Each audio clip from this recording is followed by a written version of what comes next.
I gotta tell you, ladies and gentlemen, boys and girls, children of all ages, first and foremost, good morning. Good morning.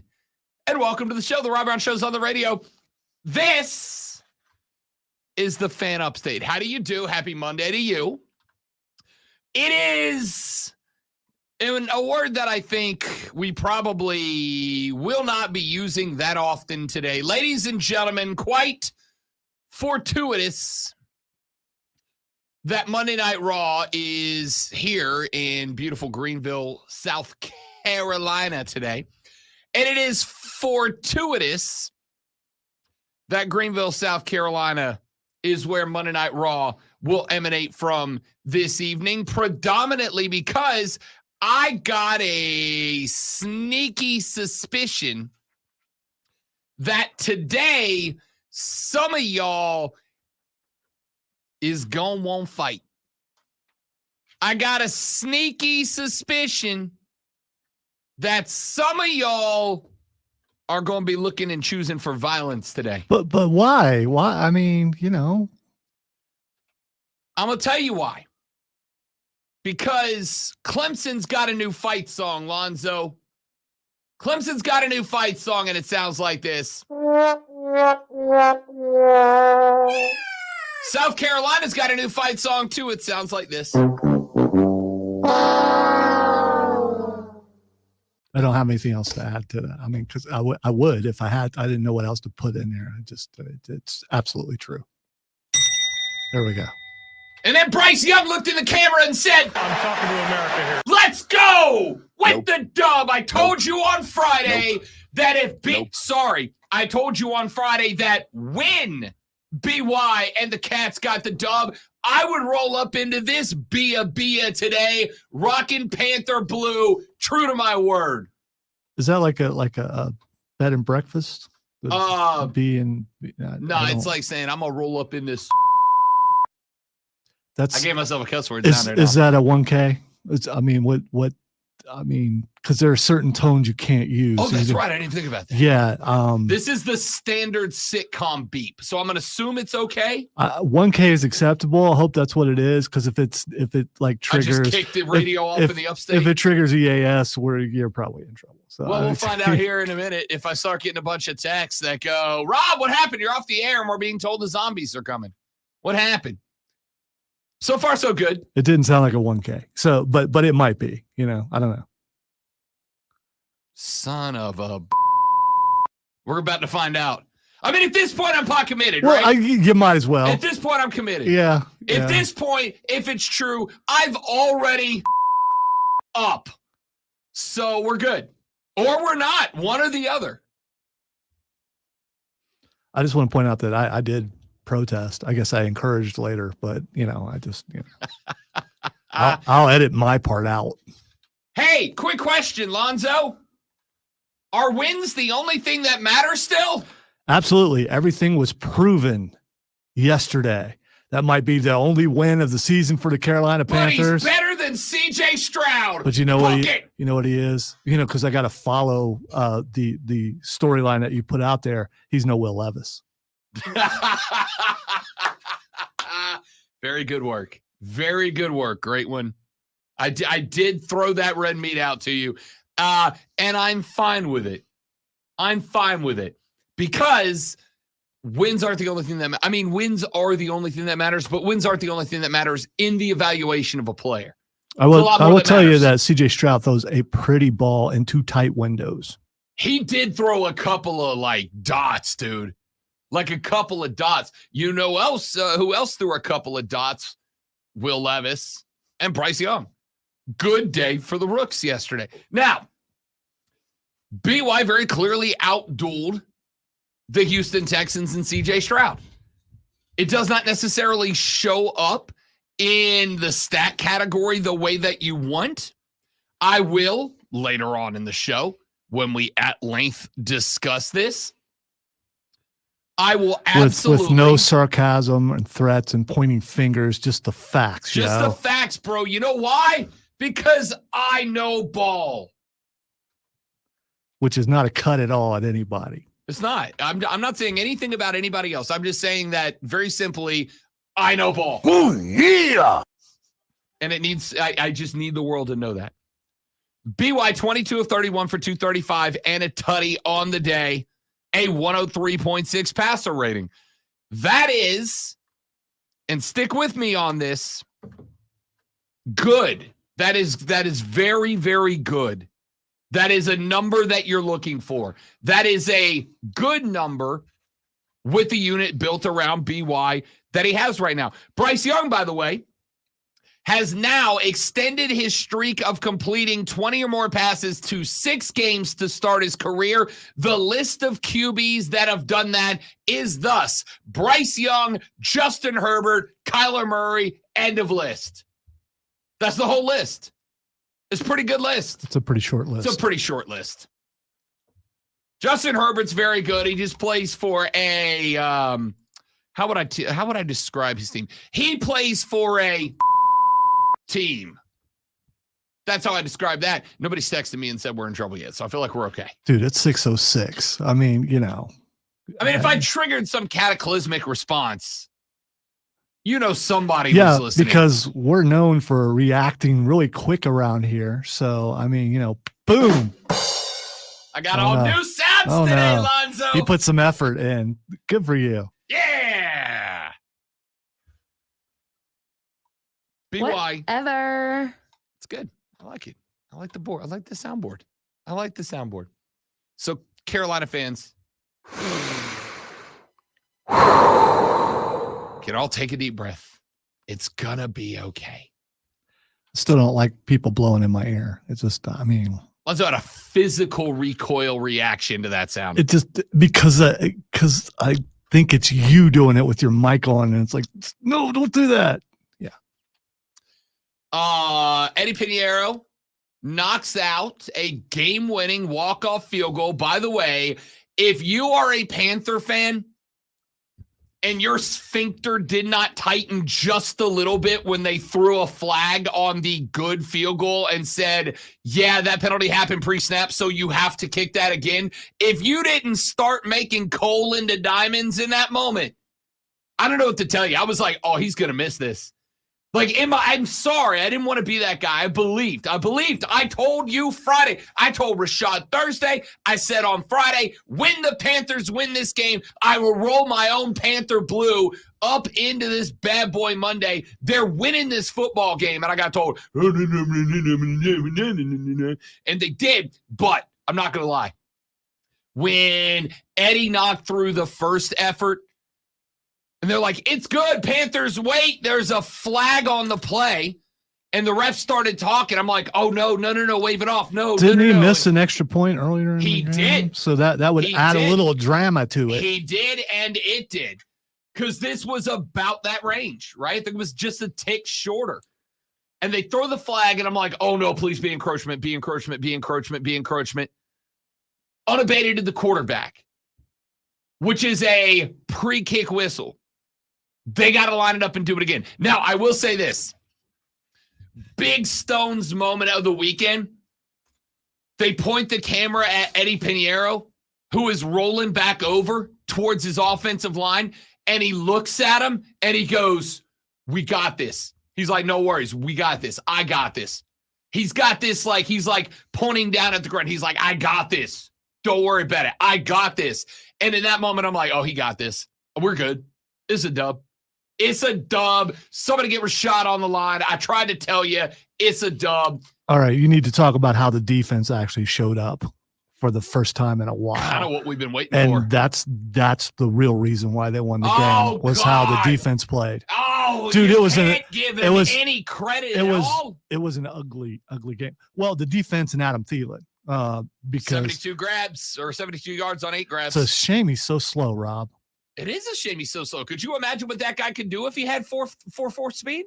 He would be a Terminator. He'd be a T2000. All right, so there's a difference between being fast and being quick. He is quick, and you can be quick. You can be quick and not fast, correct, and be effective in the NFL. And you can be fast and not quick. You can be fast and not quick and be unable to catch a ball. Hey, he's open, but he can't catch it. There are some fast guys like that. Not everybody's Tyreek Hill. John Mingo put 2 on the ground. That would have been about 40 more yards of passing. He's fast, though. He's very fast. Well, he's physical and he's fast. He put 2 on the ground. That would have added about 30 more yards of offense. So BY's probably sitting on 275 and a touch at that point. And I want to say Blackshear had one out of the backfield that he probably could have popped for 15 more or so. So if I may be optimistic here, we're actually looking at, like, instead of 22 for 31, 235 and a touch, we should be looking at 25 of 31 for about 270 in the touch, which, again, you're looking touches, but here's the thing. We've talked about this. The smaller the field gets for Carolina, the less effective the wide receivers become because they're not separation guys. I brought that number up to you, Next Gen Stats, over and over. They don't get separation. They can't get separation. And separation guys are what make or break you in the red zone. They ain't got it. And here's how I know they're fine.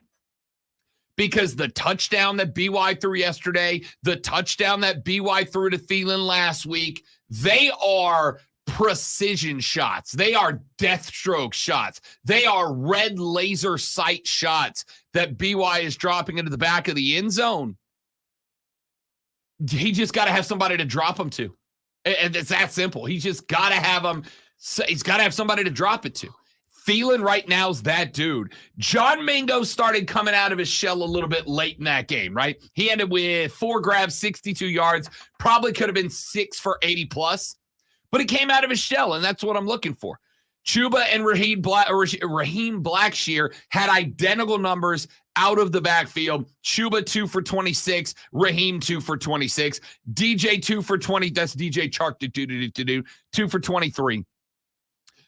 Stephen Sullivan 1 for 13. That is 6 different receivers with double-digit yardage for Bryce Young. It is 4 different receivers with 23 yards or more, 2 with 60 or better. Speaking of Monday Night Raw, are you challenging Kevin to a Texas tornado match by chance?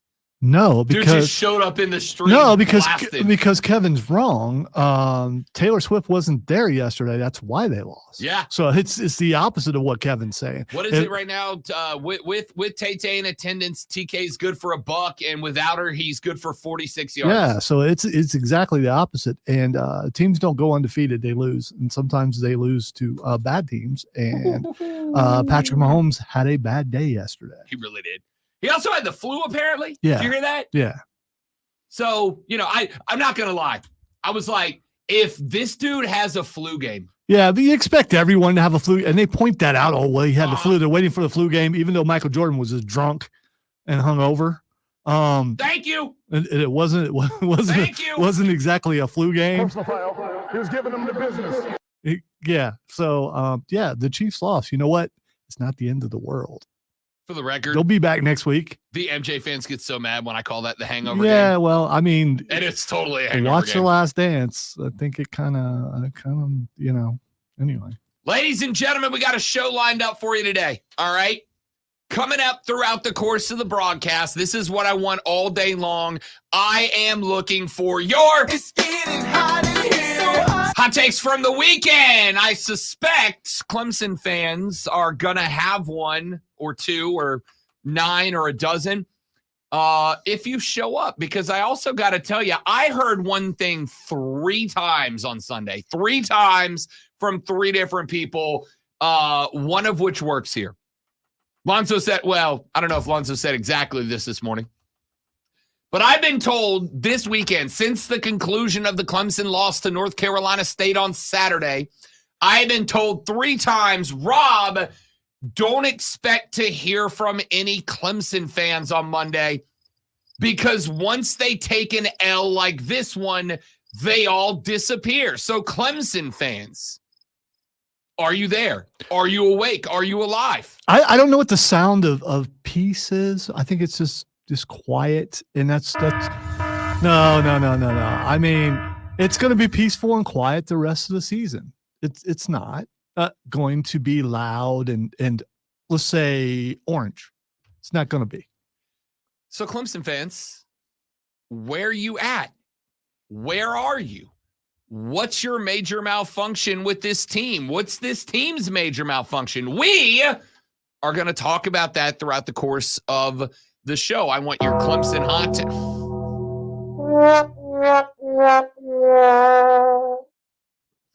It's going to be obnoxious. Yeah, you got to watch the stream. I mean, Rob is really into his sound bites. I'm going to go ahead and tell you. And when he pushes it, he's just like doing that, putting his finger down and doing the dance. Dork. So, all right, let's be serious. I would like your It's getting hot in here. So hot. hot takes for the day, please. I would like your Clemson hot takes. I would like your South Carolina hot takes. I will give you all of my Panthers hot takes. It's all coming up over the course of the show. Coming up at 7 o'clock, we've got your water cooler cheat sheet, the 3 things you have to know before you go start talking sports with your coworkers at the office today at 7:20, the Robbie Remix. We're going to take a look at the AP Top 10, and then we're going to put them in the correct order. Then at 8 o'clock, clock in and lock in. My best opening lines, by the way, Lonzo, you want to make free money? Notre Dame opened as a 3-point favorite over Clemson Saturday. How much money should I bet on Notre Dame? All of it? All of the dollars? Should every American dollar I own go on Notre Dame -3? Because I feel like it should. We'll talk about that later in the show. At 8:40, Clemson is going to be discussed with John Blau of the Post and Courier. We'll see what went wrong. When we come back, however, yes, we are diving into what happened in the NC State game. More importantly, what Dabo said after it versus what he said in a similar situation back in 2010. And I want to see if we get the same vibes. We'll do that next. I'm Rob. That's Lonzo. You're you. And you, ladies and gentlemen, are listening to The Rob Brown Show. You, ladies and gentlemen, are listening to The Fan Upstate. All right, guys, thanks for being here. I got a live read right here. Stay right there. We will be right back.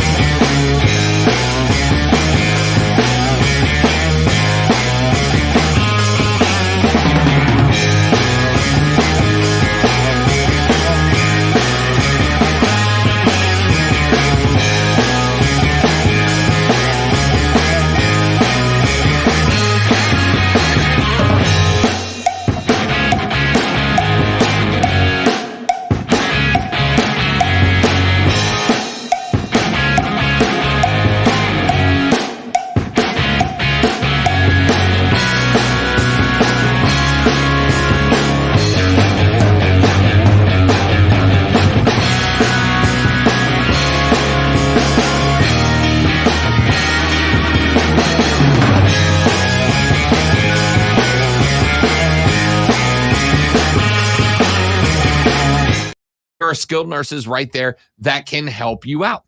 They also offer all of their therapy and treatments right there at the Gables on Pelham. So if you find yourself in a spot where you need physical therapy, memory care, rehabilitation of any type, and you don't want to have to worry about missing appointments driving across town or having to schedule rides, et cetera, the Gables on Pelham can meet that need. You get your treatment that you need right there on site. So if you or someone you love sees a retirement community in your future, go to thegablesonpelham.com, thegablesonpelham.com, or give them a buzz and schedule a visit today at 864-286-6600. It is The Gables on Pelham. Oh, hello, stream. I forgot to push loop on the video, so you got a back page look. Back page? Backstage. Those are different things. This show is definitely back page. Backpage has a what I call Urban Dictionary meaning. Okay. All right. Backpage advertisements are where you find the advertisements for escorts. See, I thought, back page is usually like editorial. That's what it used to be. Silly. The millennials type have things. taken it over. Have they? Yeah, Okay. Backpage now is where you find the ads for the escorts. How do you know that? I have the internet and a sense of fascination and wonder. Let's just go with that. Okay. Man, I don't remember how to do this.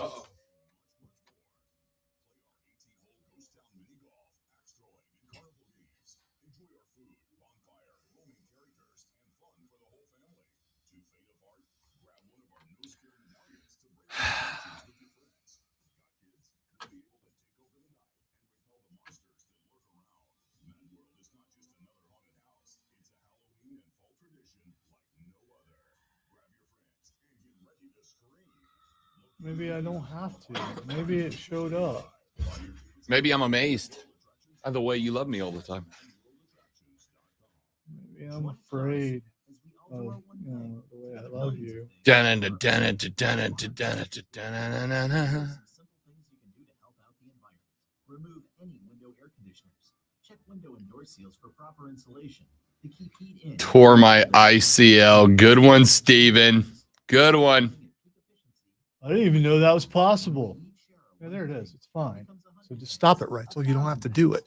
Clayton White didn't call that game on Saturday. Patrick, that I saw that theory floating around on the old interwebs, and I don't know because the defense looked better. There's no arguing with that. The defense absolutely looked better. Not great, but better. So do we get Satterfield vibes from that? Right? We'll talk about that later in the show.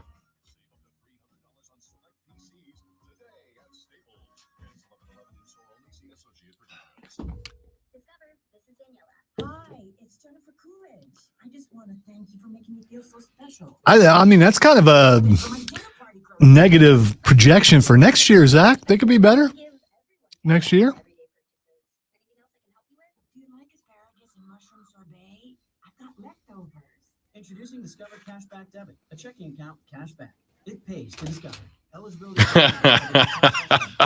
I think, is that a hot take? Are you a business owner in need of financing? Then you need Swish Funding, the better way to get the funding you need. I saw an actual Sasquatch.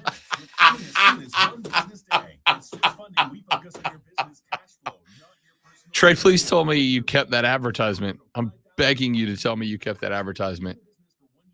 That's hilarious.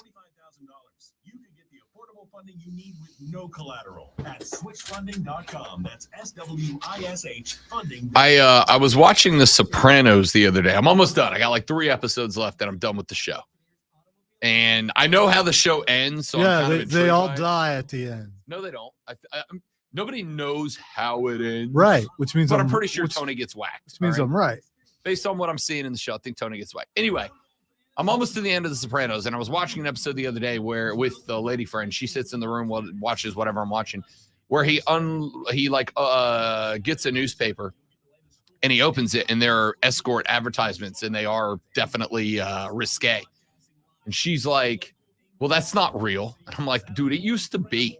Like that used to be how in the city they would be advertised. In the city, because you know the city, huh? So you've been to the city once. You're a city guy."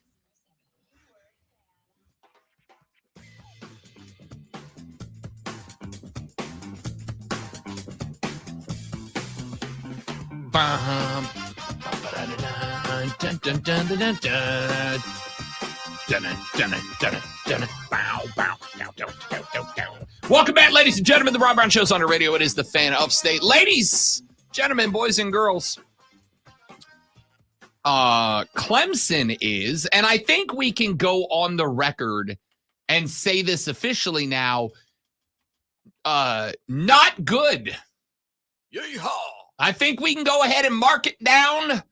The scientific experimentation has been completed, and it turns out that the Tiger football program is, again, not good.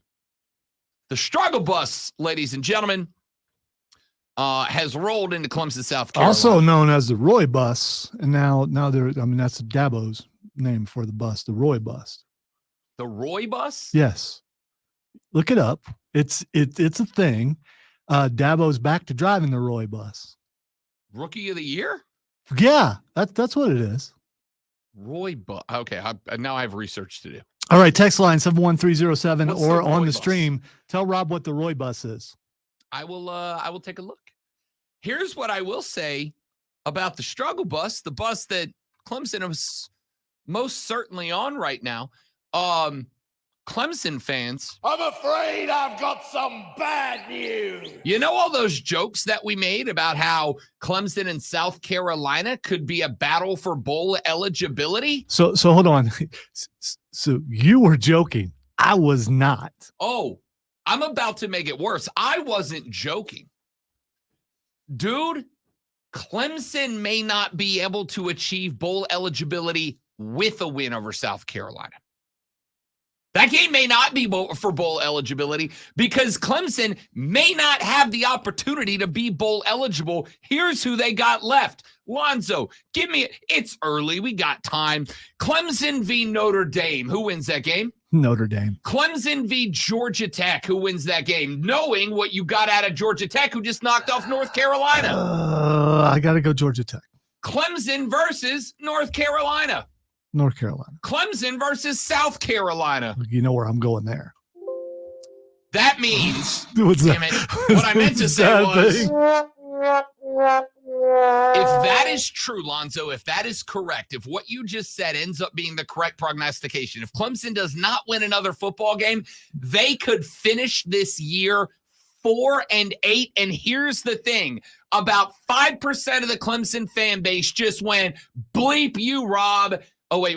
Sorry. What I meant was about 5% of the Clemson fan base just said, you, Rob. But about 95% of you just went, damn, he's right. All right. Jesse has just explained to you what the Roy bus is on the string. The rest of y'all bus, term for teams that aren't top-notch teams. Oh, so now it's the us bus. I had never heard the phrase before until The Dabo rest of y'all bus. until Dabo said it, and it was a couple of years ago, I think. The rest of y'all bus is now the us bus. Clemson driving the us bus. The us. What if that last game is for nothing but Palmetto pride? Genuinely, Yes. it might be. Yes. Now, here's what's going to be very interesting. I think, because for that game to be bowl eligible. By the way, best team in the state is on the banner behind It you. is. For that team, for that game to be for bowl eligibility, right? Clemson's got to win one between here and there. They've got Notre Dame, Georgia Tech, and North Carolina. If they are going to win that game, it is going to be over Georgia Tech, right? Who has an identical record to Clemson, but they have losses to, or they have a loss to Bowling Green, and they have a loss to Boston College, but they have a win over Miami. They should not, let's all keep it a buck here, they should not have a win over Miami, but they do. But they have a loss to Bowling Green and a loss to Boston College. They do have wins over Miami, North Carolina, a big win over Wake Forest, and they lost to Louisville by 5. So that, honestly, that game to me is a flip. That game to me is a pick 'em. For South Carolina to be bowl eligible, they have to win 3 in a row against Jacksonville State, Vanderbilt, and Kentucky. Here's the good news for South Carolina. They should be healthier by the time Kentucky rolls around. And that game's in Columbia. As a matter of fact, all 4 of the final remaining games are in Columbia, right? Because somebody pointed out, and ever so correctly so. They lost to North Carolina in Raleigh. They lost to Georgia in Athens. They lost to Tennessee in Knoxville. And they lost to Mizzou at Columbia, the other one. They lost to A&M at Kyle Field. South Carolina has had en route to a 2-6 start to the season. And I mean this, the most difficult schedule in college football through the first 8 games. Now, there are some Pac-12 teams that are going to have tougher schedules when it's all said and done, but that's because of the sheer log jam at the top. Even if Oregon State found a way to bleep it up. So South Carolina had the toughest road to this point in the season. It gets slightly easier. They got Jacksonville State at home, Vanderbilt at home, Kentucky at home, and Clemson at home. South Carolina's got to beat Jayville State, Vandy, and Kentucky. If they win all three of those games, the Clemson game is for bowl eligibility for South Carolina. Clemson has to win one of Notre Dame, Georgia Tech, and North Carolina. Clemson is also at home for all three of those games, right? So they got three in Death Valley. Here's the fun part. Clemson, Notre Dame, a game that at the beginning of the year, we thought this is a highlight package game, right? This game is got to be on ABC at 7 p.m. Turns out it's going to be at noon. Can we talk about the CW? Can we? Can we talk about Dave Doran on the CW? Can we talk about, people, someone mentioned last week Jefferson Pilot. Mm-hmm. It's Jefferson Pilot. Mm-hmm. I mean, audio quality, the crew, no offense, good on you guys for getting jobs, but it's a step down. Are you saying I should put an application into the CW right now? Why not? Why not? I'll bring the same energy I bring to a Burns game. Let's go. Speaking of the Burns Rebels, region champs, baby. That's what they do. Got that dub on the road at Gaffney. And the Burns Rebels will be hosting the Dorman Cavaliers in the first round of the playoffs as region champs. Have you checked on Alex? Is he okay? Yes. Alex called me after the game was over, and I have a replay of that phone call. It would just sounded kind of like this for a few minutes. He's fine. He'll live. I mean, Gaffney got the 2 seed. They're in. The only bummer for him is that if the Rebels and if the Indians make it to the third round of the playoffs, Gaffney's coming to Burns, not the other way around. Anyway, we'll talk high school playoffs later. I just want to say that I think the CW should stand for Clemson Network. I mean, just to put the rest of the Clemson games on the CW. 2 o'clock start, man. That was the only reason amazing. This game Saturday isn't is because Notre Dame is ranked number 12. That's it. That's all. So Notre Dame still have a deal with NBC, right? Yes. So but that's this game's on ABC because it is an ACC. It's an ACC game. Oh, okay. All right. And it is I believe the only noon ACC game that's worth a damn. So they're doing this one. You are not on television, Clemson, at noon on Saturday because everybody wants to see Clemson. You are on because everybody wants to see how many points can Notre Dame score. And depending on what happens tomorrow night, they're gonna. Not that they have a chance. They have 2 losses, right? Notre Dame does. Notre Dame is 7-2. That is correct. Yeah. They are the highest rated 2-loss team. Yeah. So we get the real. And by the way, both those losses. We get the CFP tomorrow. So we by get the real 3 to your Buckeyes and by 13 in a game that was closer than it showed to a 1-loss Louisville. That's how I've been told to say it. Oh, Louisville. That sounds. You gotta say it like you're sounds kind of nasty. Like you're a drunken British guy. Louisville. Anyway, they put 58 on Pitt this weekend. They put 48 on USC last weekend. We'll see if they put 68 on Clemson. All right. Texter says, hilarious, Roy Bus, bizarre. That is how Dabo explained the loss to NC State. Said he was responsible for the loss, but that it was just bizarre. So Dabo, if it's all on you, how do you fix bizarre? Hint, fix your broken, inept offense. That's a direct quote. Now I gotta find how bizarre. Texas said, I think Clemson's problem is that they rely heavily on having an elite level quarterback, and Cade is not all that they thought he was. I have a question for you then, dear Texter. My question is this. If that is true, and let's say it is for the sake of the conversation, does that mean that A, Clemson has now missed on 2 5-star quarterbacks with the evidence of up at Oregon State, who, by the way, lost this weekend and in hilarious fashion. We're going to talk about that coming up later in the show. Did they either A, blow it with Cade by not developing them into great quarterbacks, or B, did they miss on back-to-back 5-star elite recruit quarterbacks. And here's the bad news for you. No matter which answer is correct, dudes, it's real bad. Either you, A, are bringing in top-notch, top-flight, top-level quarterbacks, and then you're like, hope you figure it out, bro. Or you're going out there and you have now back-to-back times got the wrong guy because Cade was wrong and also was wrong. Where did that go? I'm just glad the monitor was in the way. I might have took Just some chunked my shrapnel pen or out of something. It's of- still over there somewhere. It hit the monitor, then it hit the console, and then it landed. It was a hard landing. I didn't see it Okay. go off. Oh, it's on the so- floor. yeah, All right. okay. As long as I find it. I have to tell you, I'm very I'm frustrated. contacting engineering. That glass is going back up. For the record, this is not fun for me. I mean, I am. That's not true. It's fun for me. Yeah, I know it is.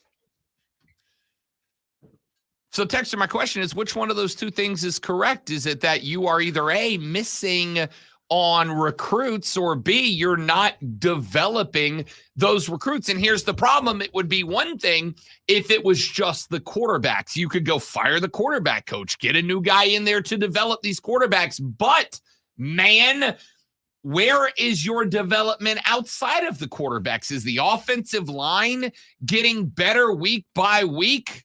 Nope. Are the wide receivers getting better week by week? Nope. Are the running backs getting better week by week? Nope. Is the defense getting better week by week?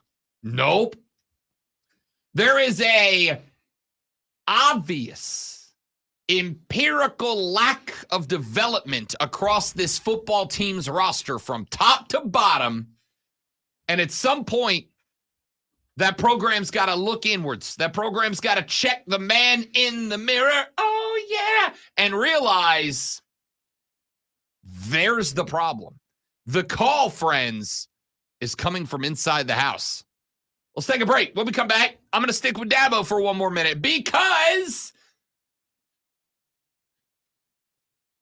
he had some comments after the game that kind of blew my mind a little bit, and I want to talk about that primarily because they made me think of some comments that he made back in 2010, and I would love to compare and contrast 2010 Dabo and 2023 Dabo and see how you, dear Clemson fans, feel about it. We'll do that next. I'm Rob, he's Lonzo, and you're listening to The Rob Brown Show. How bizarre.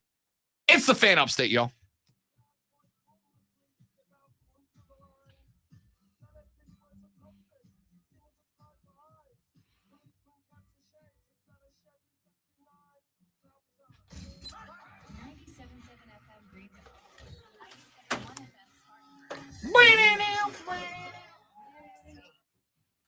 Sorry, stream, you couldn't hear it. But, Yeah, you know. we were jamming right there, man. We was jamming, my dudes. So how y'all doing, man? How's everybody? Everybody good? Did y'all have a good weekend? Yeah? Good football weekend, I hope. I just saw a thing, and I don't know if it's real or not, that Michigan is pulling the extension for Jim Harbaugh or something. Pulling the extension? Yeah. Like he's unextended? Yeah. That would be hilarious, that- actually. They said according to the Wall Street Journal, but it's just one source. So Let's find out.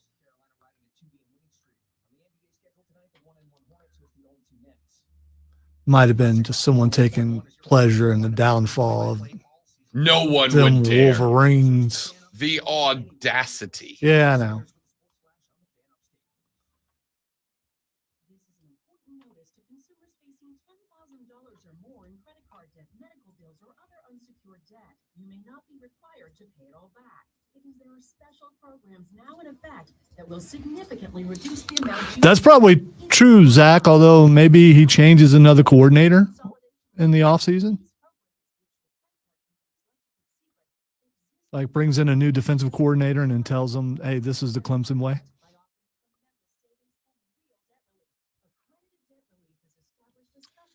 I see a lot of Clemson fans are off the Garrett Riley bandwagon.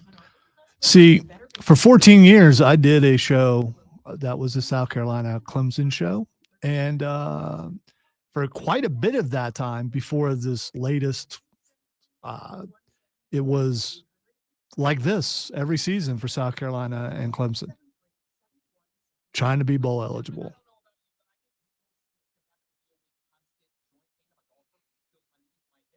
See, look, it jumped around. Who said that? What? Yeah, Jacob. Watching Clemson be mediocre on Saturday made me feel like I was 12 years old. Because it did happen for a very long period of time. That's what it was. Joey B, friend of the show, friend of mine off the air, texted me after the game, and he was like, did we rehire Tommy Bowden and nobody told me? Here's the thing. Dabo didn't start on fire. There was a time when people wanted Dabo gone when he first took over because I think there might, if I recall, been a little bit of a decline compared to Tommy Bowden at first. There was an outcry. I know some people personally who were yelling about it. So is Zach, by the way. Personally.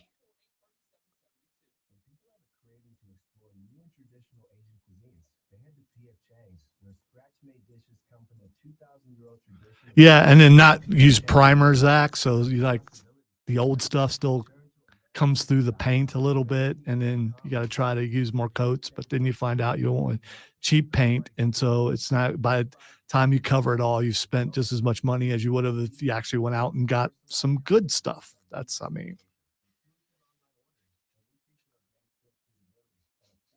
definitely an overreaction, Marcus. Dude, this thing is scrolling away, Zach and Jacob and Marcus. I'm talking about the stream. The stream's on fire. I love it. It's hard to keep up with because I'd have to reach to my right and grab one of the 3 or 4 mices and like page up. Of course, as we all know, the plural of mouse is mices. Mises. Those little mices.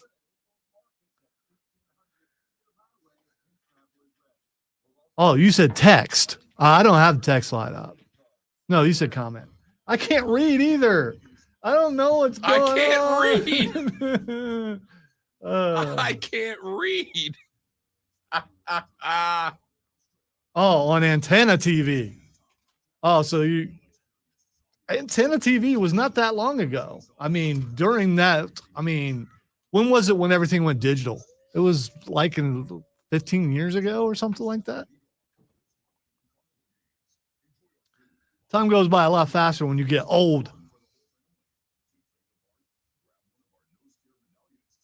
And time goes by. Yes, Weenus Pitt. It was ugly. But I have a theory that Brittany was unhappy, Brittany Mahomes, because Tay-Tay wasn't there. Tay-Tay wasn't there. She had no fan. Yeah. And so that brought Patrick Mahomes down.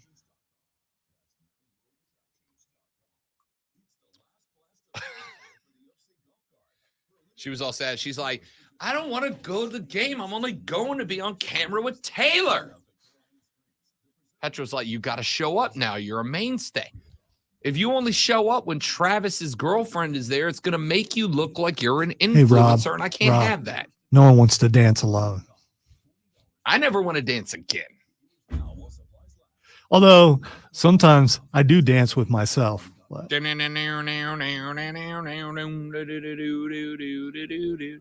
one of my solos in our show, by the way. And I just do that. See? Billy Idol gets it.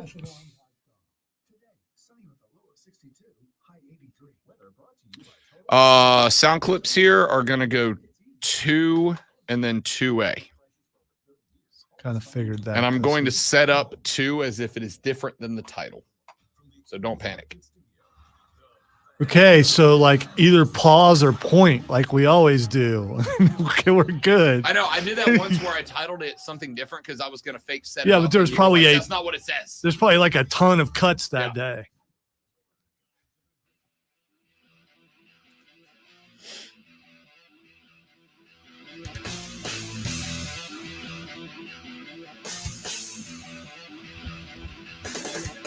So Clemson's got a major problem. And that problem is the football team. So a couple of weeks back, Dabo Swinney said that maybe we should lose a few games and lighten up the bandwagon. And then a while back, Dabo Swinney said something to the tune of, winning is hard, dudes. Winning is difficult. It's very tough to pull off. And the fans, maybe they're a little bit spoiled. Maybe they should calm down. Maybe they should take Taylor's advice. You need to calm down. Worked it into the first hour. Very proud of me. Anyway, and I worked it in context. He said, y'all need to relax, dudes. This winning thing is very difficult. I want to take you to the loss against NC State this weekend. I'm going to go to clip number 2 here. Zoe, Dabo Swinney after the L. I don't blame them for being upset. They should be upset. I'm upset, and it's nobody's fault but mine. Simple as that. I got to get it, I don't have any. If I'm sitting in their shoes, I'd probably be questioning me and doubting me too. We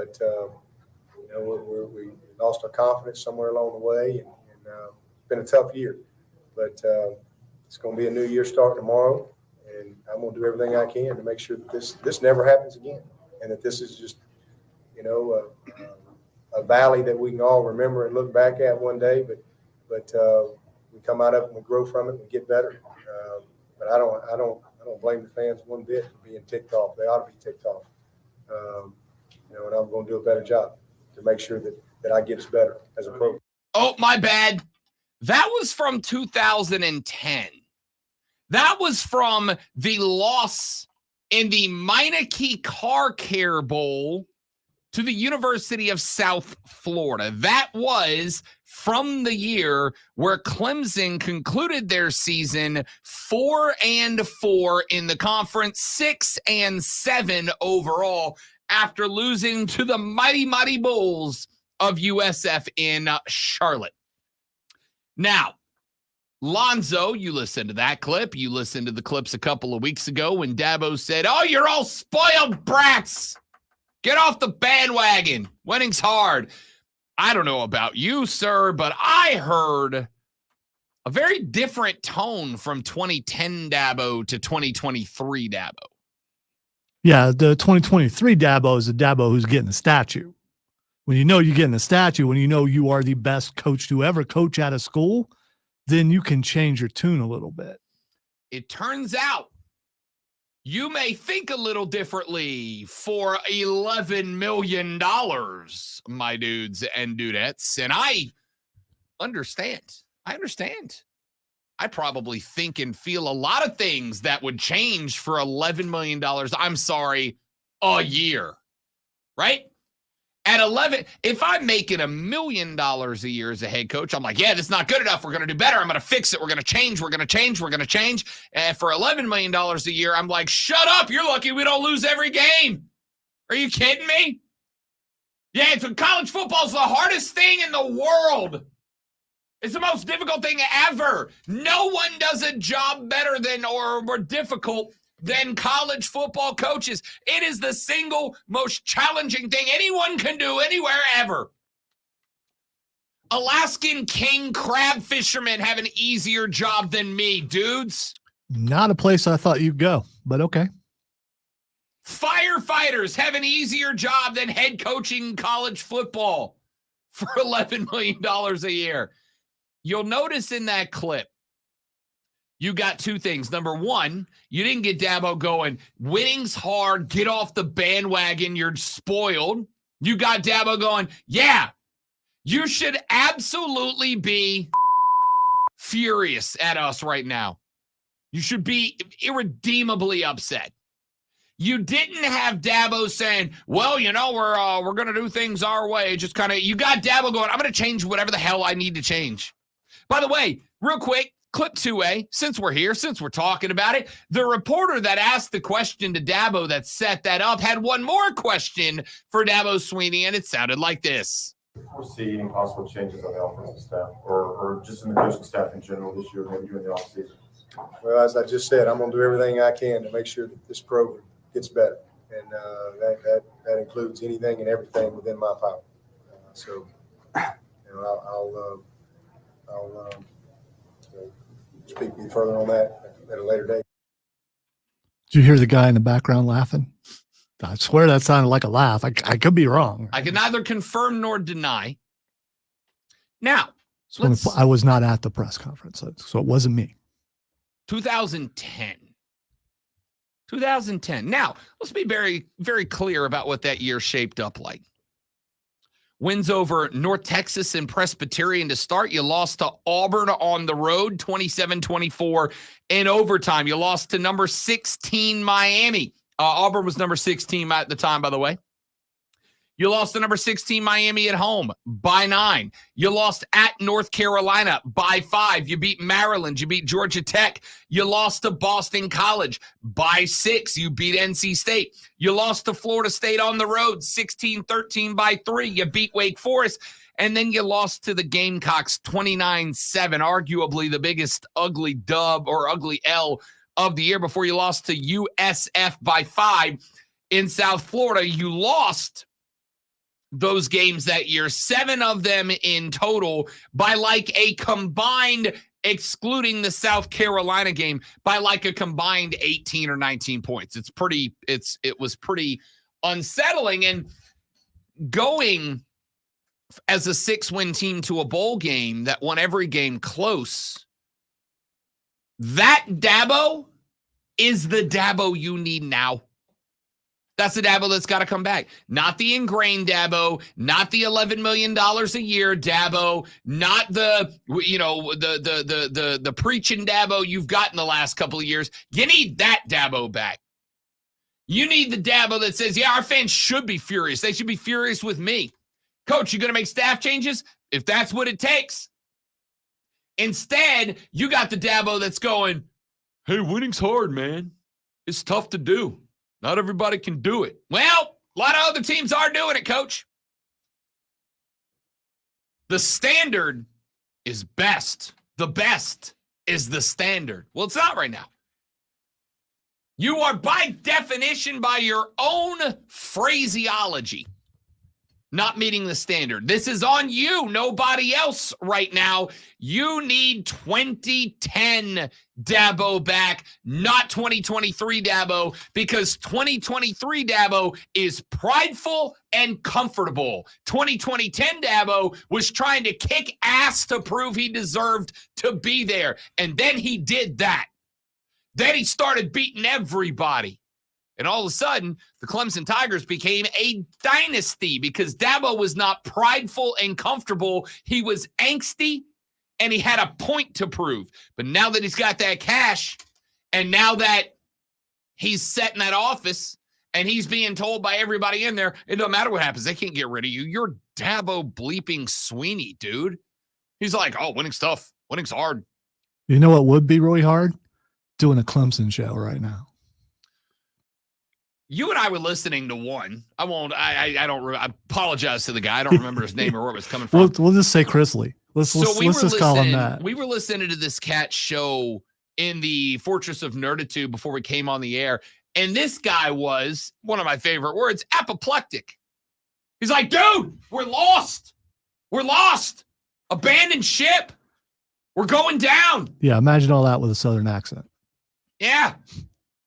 I mean, honestly, like I told Lonzo, it's like it's gotten for me past entertainment, past the masochistic side, and into like, oh, this is tough to watch, dude. This is familiar territory to me and for some of the older people in the audience. So, I mean, I get it. Like, yes, this is how we felt a decade ago, but after a decade of, let's call it what it is, 2 natties, but a decade of having college football in a stranglehold, baby, this dominance does not go out in a blaze of glory. It goes out with a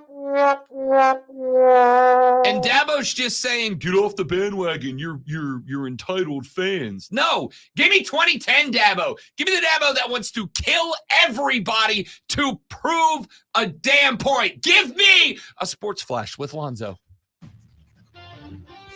You didn't see that one coming, did you? You fooled us all. It was another disappointing weekend for South Carolina and Clemson football. The Gamecocks lose to Texas A&M 30-17, and the Tigers drop a game to NC State 24-17. 90s football is back, baby. Bryce Young and the Carolina Panthers finally get a victory with a 15-13 win over fellow rookie C.J. Stroud and his Texans. Bryce threw for 235 yards and a touchdown, going 22 for 31 for 235 yards. Titans rookie quarterback Will Levis had himself a debut yesterday. Starting in the place of the injured Ryan Tannehill, Levis went 19-29 for 238 yards and 4 touchdowns, including 3 to DeAndre Hopkins, leading Tennessee to a 28-23 win over Atlanta. We are your home for Paladins football and basketball. Tune in Saturday as Furman takes on Chattanooga.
I bet he's changing his mind, Marcus, because he was featured. He was featured yesterday. We have 3 touchdowns.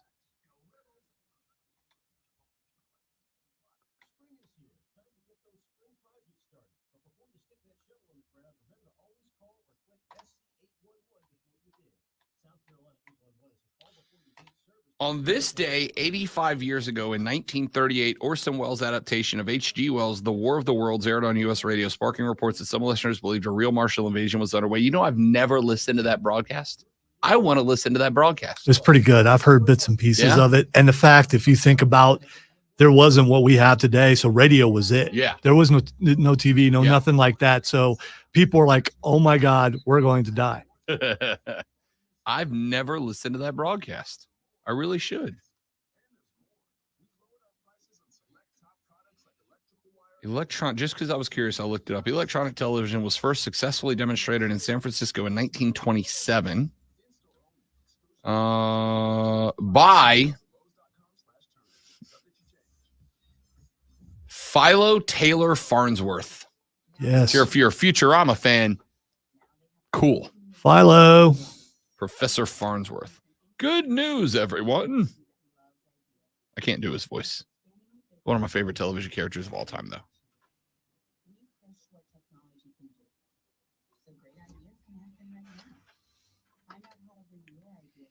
That was the title of a whole segment last week, Zach.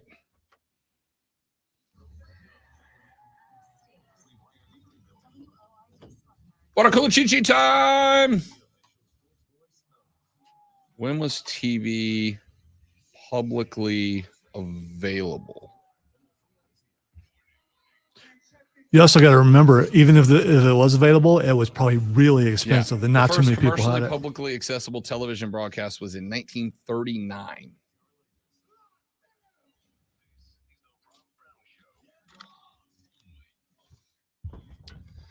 Look, you know we're going to come back to Clemson later on in the show. South Carolina, stay tuned. We're coming to you too. Although I am going to say, to the chagrin of many, I'm going to be a lot kinder to the Gamecocks than the Tigers this morning for two very good reasons, and I will tell you what they are later on in the broadcast. Expectations. That is one of them. That is correct. The other one I addressed last week, and it got worse. So we'll talk about that coming up later on in the radio broadcast as well. But before we get to any of that, it is 7 o'clock on the dot. Which means, ladies and gentlemen, it is time for us to get you caught up. I know I'm going into it early, but that's because there's a lot to cover in today's Water Cooler Cheat Sheet. Are you ready for the playbook of the peculiar, the almanac of the absurd, and the encyclopedia of the extraordinary? Well, you better be, because we're diving headfirst into the 3 top stories that will have your coworkers saying, "You hear that?" even before they take their first bathroom break. No. Here we go. Welcome to the Water Cooler Cheat Sheet on the Fan Upstate. It is the Water Cooler Cheat Sheet, the 3 things you have to know before you go talking sports at work on your first break with your friends or your family or your coworker or your dog or whoever you spend your first smoke break with, ladies and gentlemen. It is time for your Water Cooler Cheat Sheet, and it is time for item number 1. The World Series goes to game 3 this evening, and it is tied up 1-1. And let me tell you, folks, for those of you who have not been paying attention to the World Series thus far, it's been very good. Very good. Game 2, not quite as electric as game number 1. Game number 1 was ridiculous. It went 11 innings. It featured a Corey Seager dinger in the bottom of the 9th that tied the game at 5 apiece. And then, because of course it did, it featured an Aroldis Garcia walk-off dinger in the bottom of the 11th inning. Aroldis Garcia has been spectacular in this series. In that game, he was 3 for 4 with a knock and a couple of RBIs and 0 Ks on the day. Then we got to game number 2, and this one was all snakes. They rang up a couple in the 4th. Texas answered with 1 in the 5th, but down the stretch, like your boy called for it on Bet for the Cycle on Saturday, if the Snakes are going to win this, they're going to have to put up runs in the 7th, 8th, and 9th innings. That's what I told Cody Decker. That's what I told our national audience on Bet for the Cycle, that you do not bet first 5 overs in this World Series. You bet overs in the 7th, 8th, and 9th inning. Well, the Snakes put a deuce on the board in the 4th, the 7th, and the 9th. They put a trio up on the board in the 8th that led to a 9-1 scoreline. And the story for me, Ketel Marte got a hit. 2 RBI knock. As a matter of fact, it was his 18th consecutive postseason game with an H to the name. The dude has now set a record for consecutive postseason hits or consecutive postseason games with a hit. Ketel Marte is a freaking stud. Corbin Carroll had a couple with 2 RBIs as well. Lourdes Gurriel Jr. had a couple of hits with an RBI. He was 2 for 3 on the night with a couple of walks as well. This series was great in game 1, and the Snakes were great in game 2. And now we turn our attention to game number 3. It is going to take place this evening, and it should be a good one. This one is back in Arizona. We do know that Max Scherzer will be on the bump tonight for the Rangers. Here is the ugly reality. Max Scherzer has not been good in the postseason. In fact, he has been remarkably average. He's middle of the road in just about everything, and he's going up against Brandon Fat. Yes, indeed, he is. I overmodulated. I feel really. I got to turn my head. I mean, if there's a name to do it for, that's the one. I'm better than that. That's the one. He goes up against Brandon Fat tonight. Brandon has 5 postseason appearances so far. He's won all of them. He's very good. He's very good. So this one should be a fun one because it's going to be the late innings of this game where things get heated unless Arizona takes advantage of what I said they needed to. You got to chase Max Scherzer early. Not just chase Max Scherzer early, but you've got to get to that Texas Ranger bullpen because if there's a weakness for this squad, it is their 7th, 8th, and 9th inning pitching. You've got to get to them quickly. Not necessarily for one game. You got to do it for a couple of games in a row. You got to wear the arms and the pen down so that in the later games, you end up in a spot where you are up against the back half of the Rangers pitching. Game number 3 is tonight. It is in Arizona. It is at 8:03 p.m. And right now is item number 2. The Palmetto Football Review, ladies and gentlemen. We open with Texas A&M and South Carolina, a 30-17 defeat. Now, the good news for you Gamecock fans is that Texas A&M did not cover the spread unless you bet them when I told you to on Monday. The opening line in this game was sitting at about 12.5. That is where I told you to get it. I told you to get it at 12.5. The reason we do a Monday morning clock in and lock in is because sometimes these lines can move dramatically. This one did. This line moved from 12.5 all the way to 15.5. What was the final score difference? 13.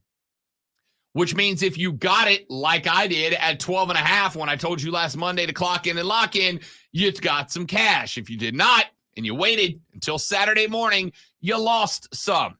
Now, you don't care about that. You care about football, and I respect that. So let's talk ball. Max Johnson, 20 of 30 for 249 and a touch on the ground. A&M went for a $105 and 2 tutties as well. Amari Daniels, 13 carries for 68 yards. Ruben Owens, 18 for 40. If you were to take the 29-yard run away from Amari Daniels, you actually had a pretty good day rushing. You would have ended up keeping them to about 82 yards. You would have ended up keeping them to a touchdown. You would have actually been in a pretty good spot, with the exception of that one big run, because Owens only averaged 2.2 yards per carry. Daniels averaged 5.2, but that number was heavily skewed by that one long 29-yard run.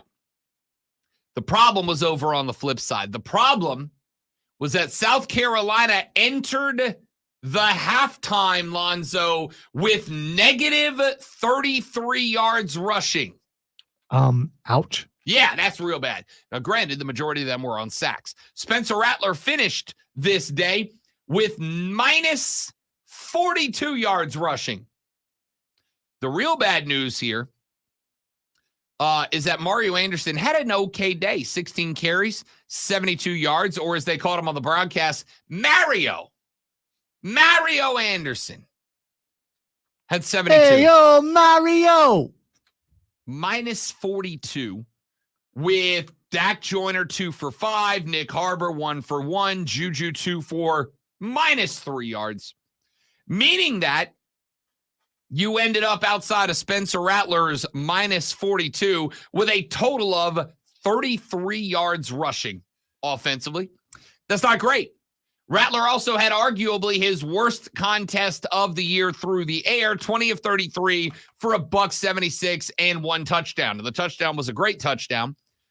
But once Texas A&M kind of figured out the schemes, the routes that Shane Beamer's squad was going at him, they pretty much took that away as well. Couple of bad drops in this game. Nick Harbor had one early. I'm going to say this. I was very proud of Spence and Shano because the second on the opening drive that Nick Harbor had one go through his hands that would have been a first down conversion. Both of those guys went to him and went, hey, head up. We're coming back to you. And then Nick Harbor had a pretty good day after that. 6 grabs, 59 yards on the day. But I told you last week, well, I did not think you were going to cover, and you didn't, at least the number that I got, not the final number. While I did not think you were going to cover, I wasn't going to hold this game as a referendum against the Gamecocks because they were banged up. They were banged up bad. And what ended up happening was that the Ags were able to bracket Xavier Legette. They kept him to 3 snags for 20 yards. He was also a little bit dinged up. But with you having 3 of your starting receivers down or injured, down or playing through an injury, this was always going to be problematic. I'll be real with you. The fact that you only lost by 13 is an accomplishment to me. Really real? Yeah, for real. Clemson falls to NC State. 27-14 is your final in that one. Cade Klubnik's final line, 33 of 50 for 263, 0 touches, 2 picks. Shocker of shockers, you lost with turnovers again. I said it on Friday. If Clemson has a negative in the turnover differential, you will lose this game because NC State's defense is opportunistic. And if they can get their offense an extra possession or 3, North Carolina State is good enough to beat you. Well, they got him an extra 2 with the 2 picks. The run game was okay. Phil Maffa was okay. 16 of 84. Now, Will Shipley obviously had the injury, and it was a brutal one to watch. A clear-cut targeting that did not get called, by the way. The penalty is irrelevant. Will Shipley got taken out of the stadium. He had to be analyzed, evaluated. From what we have heard so far, he is fine. Concussion protocol, so he may or may not be available ultimately this weekend for Clemson. But he is okay. He is aware. He is alert. He is good to go. So that's a great news. Phil Maffa, with respect to that, Phil Maffa had an okay day. 16 carries, 84 yards, averaged over 5 yards a carry, had a couple of tutties as well. Actually had the only 2 tutties as well. Phil Maffa got it done. Jake Brenningstool had another day. 8 catches, 93 yards. You ended up having, I think, 7 different receivers in double-digit receiving this year, all the way down to Brendan Spector. Like, the frustrating part is that the talent is very evidently there. The talent's right there. You can see the talent. It jumps up, and you're like, that guy, that's the guy. The problem is the offense is just not well put together. The problem is that the offense just does not have the coordination, the organization, the efficiency to take advantage of that talent. I told you last week, a lack of talent is not the issue for the Clemson Tigers. A lack of organization and coaching is. The Carolina Panthers are no longer winless. 15-13. They get the dub over the Houston Texans to improve to 1-6 on the season. Bryce Young outduels this. I'm still in item 2. I'm doing all 3 Carolina games. Oh, my bad. I'm keeping the NFL, and so I quit. Please don't quit. I don't want to have to do your job. Bryce Young outduels C.J. Stroud. C.J. went 16 of 24 for $140. BY 22 of 31 for 235. He joins a list of only 2 other quarterbacks to open their careers with 7 straight games of 20 completions or more. He threw for 235 yards and a touchdown. Had very little help from the run game. Chuba Hubbard had 15 totes for 28 yards, an average of less than 2 yards a carry. Bryce ran it 4 times for 11. Blackshear 3 for 5. Sanders, 2 carries, 0 totes. 44 rushing yards for the Carolina Panthers. 33 of them came from not Bryce Young. Adam Thielen had a day, 8 snags for 72. John Mingo, 4 for 62. And he had 2 drops. 2 drops one drop on the sideline that would have been good for another 15 or so. Chuba had 2 for 26. Raheem 2 for 26. DJ Chark had the other drop. He had 2 for 23. He had another drop. Honestly, BY's number could have been closer to like 270 if those passes are completed. Whatever. Doesn't matter. The only number that matters is 15. 15 points to the 13 points to the Texans. Just like Rob Brown told you on Friday, if there was a winnable game coming up down the stretch, this was the one at the bank. You're welcome. You're welcome. So, whatever. If you are of the opinion that the only thing that matters, the only evaluation of a quarterback that matters is whether or not they win. So this is like a really huge deal. Bryce Young is better than CJ Stroud. Book it. I said it. Let's roll. Item number 3. I was going to wait it out. Ladies and gentlemen, your AP Top 25 is out for the season. Georgia hangs on to the number 1 spot in the rankings. Michigan will stay at number 2. Their Big Ten rivals, the Ohio State University, checks in at number 3. And Florida State rounds out your playoff 4 after a demo job on Wake Forest. Washington, the lone other unbeaten that has a chance, is checking in just outside the playoff 4 at number 5. I'm going to tell you right now, Florida State needs to look out. They really do, because at the end of the year, Washington's going to have a better resume. Clemson has damaged Florida State. Duke has damaged Florida State. LSU has helped. But right now, LSU is the only quality win that Florida State has. They're going to have to keep beating everybody by 25 and 30 if they don't want to get jumped by Washington. Florida State goes undefeated, they're going to be in. I mean, this because Michigan and Ohio State, one of those are going to have a loss. I agree. But I will say, of the teams in the top 4, Florida State's the only one with no margin of error. Any L for Florida State, they're out. Washington will take their spot. A 1-loss Michigan or Ohio State will go in over a 1-loss Florida State. Hell, a 1-loss Washington will go in over a 1-loss Florida State. No margin of error for the Noles. Either way, that's your top 5 of the 1 losses. Oregon is number 6, Texas 7, Alabama 8, Penn State 9, and Oklahoma. Oklahoma L. What a rough weekend for Brent Venables. Everybody starts to believe. Everybody says, what a turnaround, myself included.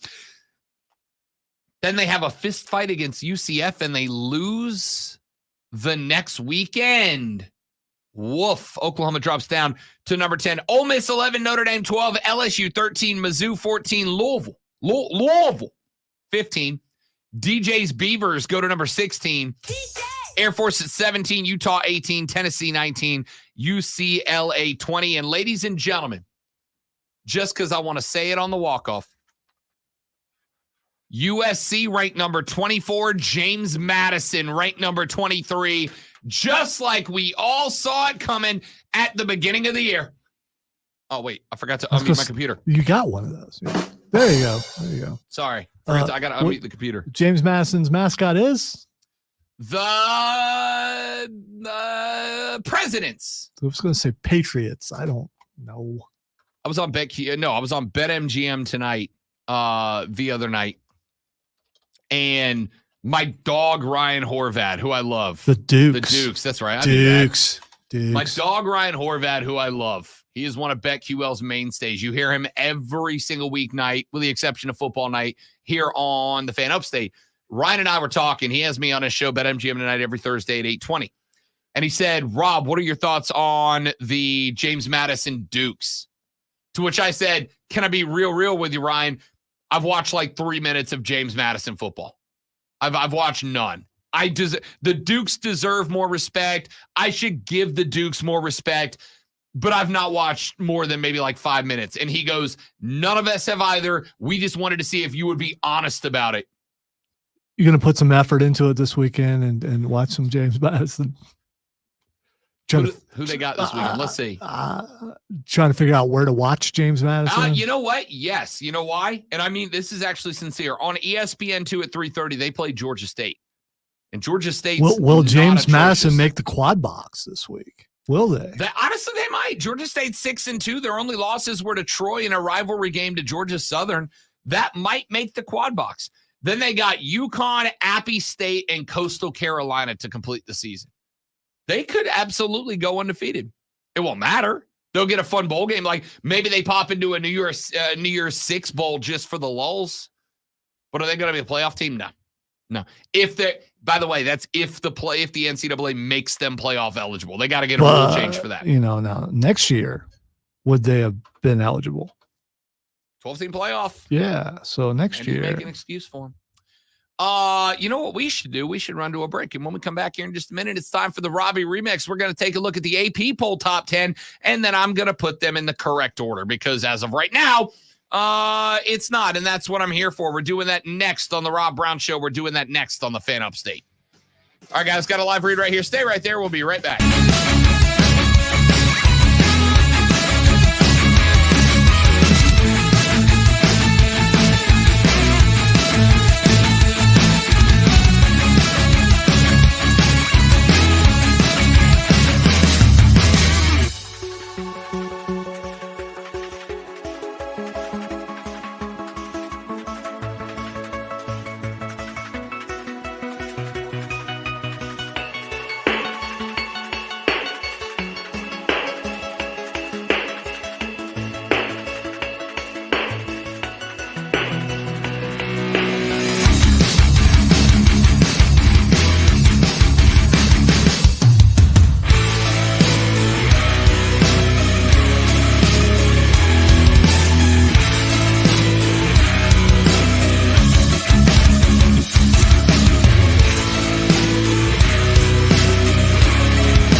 for Raw. Yeah. And then I'm going to bed because tomorrow going to have to be more of a director than normal and go. So during the break, we were talking Wake about. up, Rob. Lonzo asked if next Monday will be like if we'll be settled into the new routine, into the new slot, and I told him I'm not worried about next Monday. I'm worried about tomorrow morning. Yeah, but we fall back next week. So how bad Yeah. would it have been? Would it have been if it was next Monday when Raw was? So that means we get an extra hour next week, right? get. Yeah, we fall back. So we go from 8 back to 7. Yeah, Okay, so we get an extra hour of sleep. but if you have you worked this, we're starting our 4th week, right? I think. Yes. Has your body adjusted yet? No, and I know that because I was watching the game last night. I had a parlay on the Sunday Night Football game, and it ended, and I got up, and I'm like, let me take a shower, and I got in the shower, and I was just like chilling in the shower because I love a hot shower, and then I looked at my clock on my phone, and it was like 11:45, and I was like, oh no, and then I went to bed, and once I get in bed, it takes over half an hour for me to fall asleep. Wow. I fell asleep at like 1 o'clock this morning. Did not realize till 11:45. I was like, oh yeah, that's right. The alarm's going off in 4 hours. I should probably go to bed. So when I get done here today about noon, if I make it that long, I'm going home and I'm going to sleep for 4 hours before I go to Raw. And I've already told the boys, I'm like, I am not drinking at this show tonight. I may have a beer in the tailgate, but I am not pounding brewskis at this show. Ordinarily, I will do a beer and a half an hour during a wrestling show. Not tonight. Once I'm in the building, no more booze for me because I got to go home and go to bed.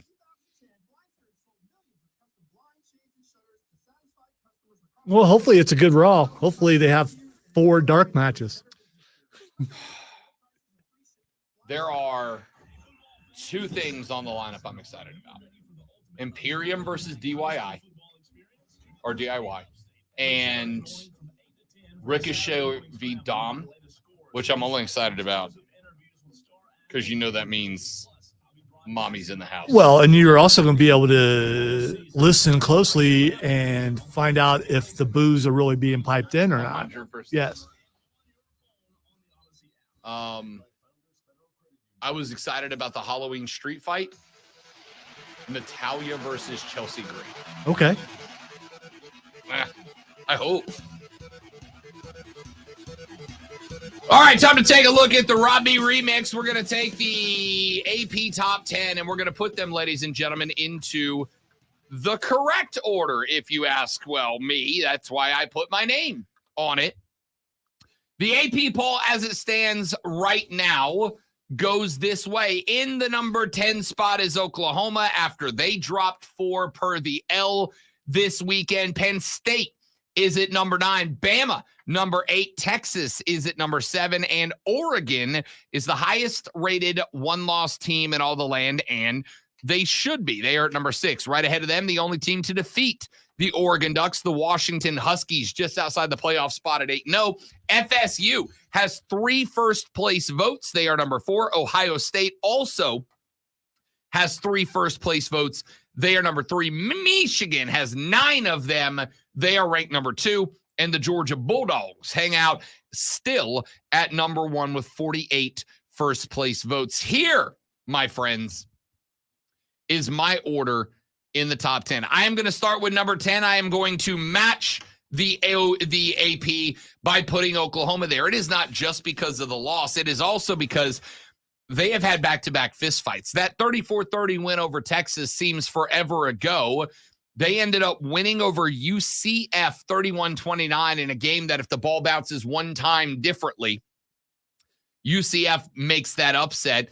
That was at Oklahoma. This week, they went on the road to the Rock Chalk Kansas Jayhawk, and they took the L 38-33. Kansas is now 6-2. Their L's came to Texas 40-14. That was when Texas was really playing good ball, and they lost to the Oklahoma State Cowboys. And by the way, how the hell about the Oklahoma State Cowboys, who started this year not great, Bob?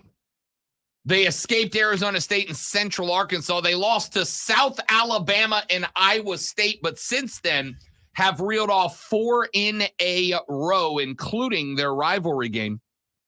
Whatever.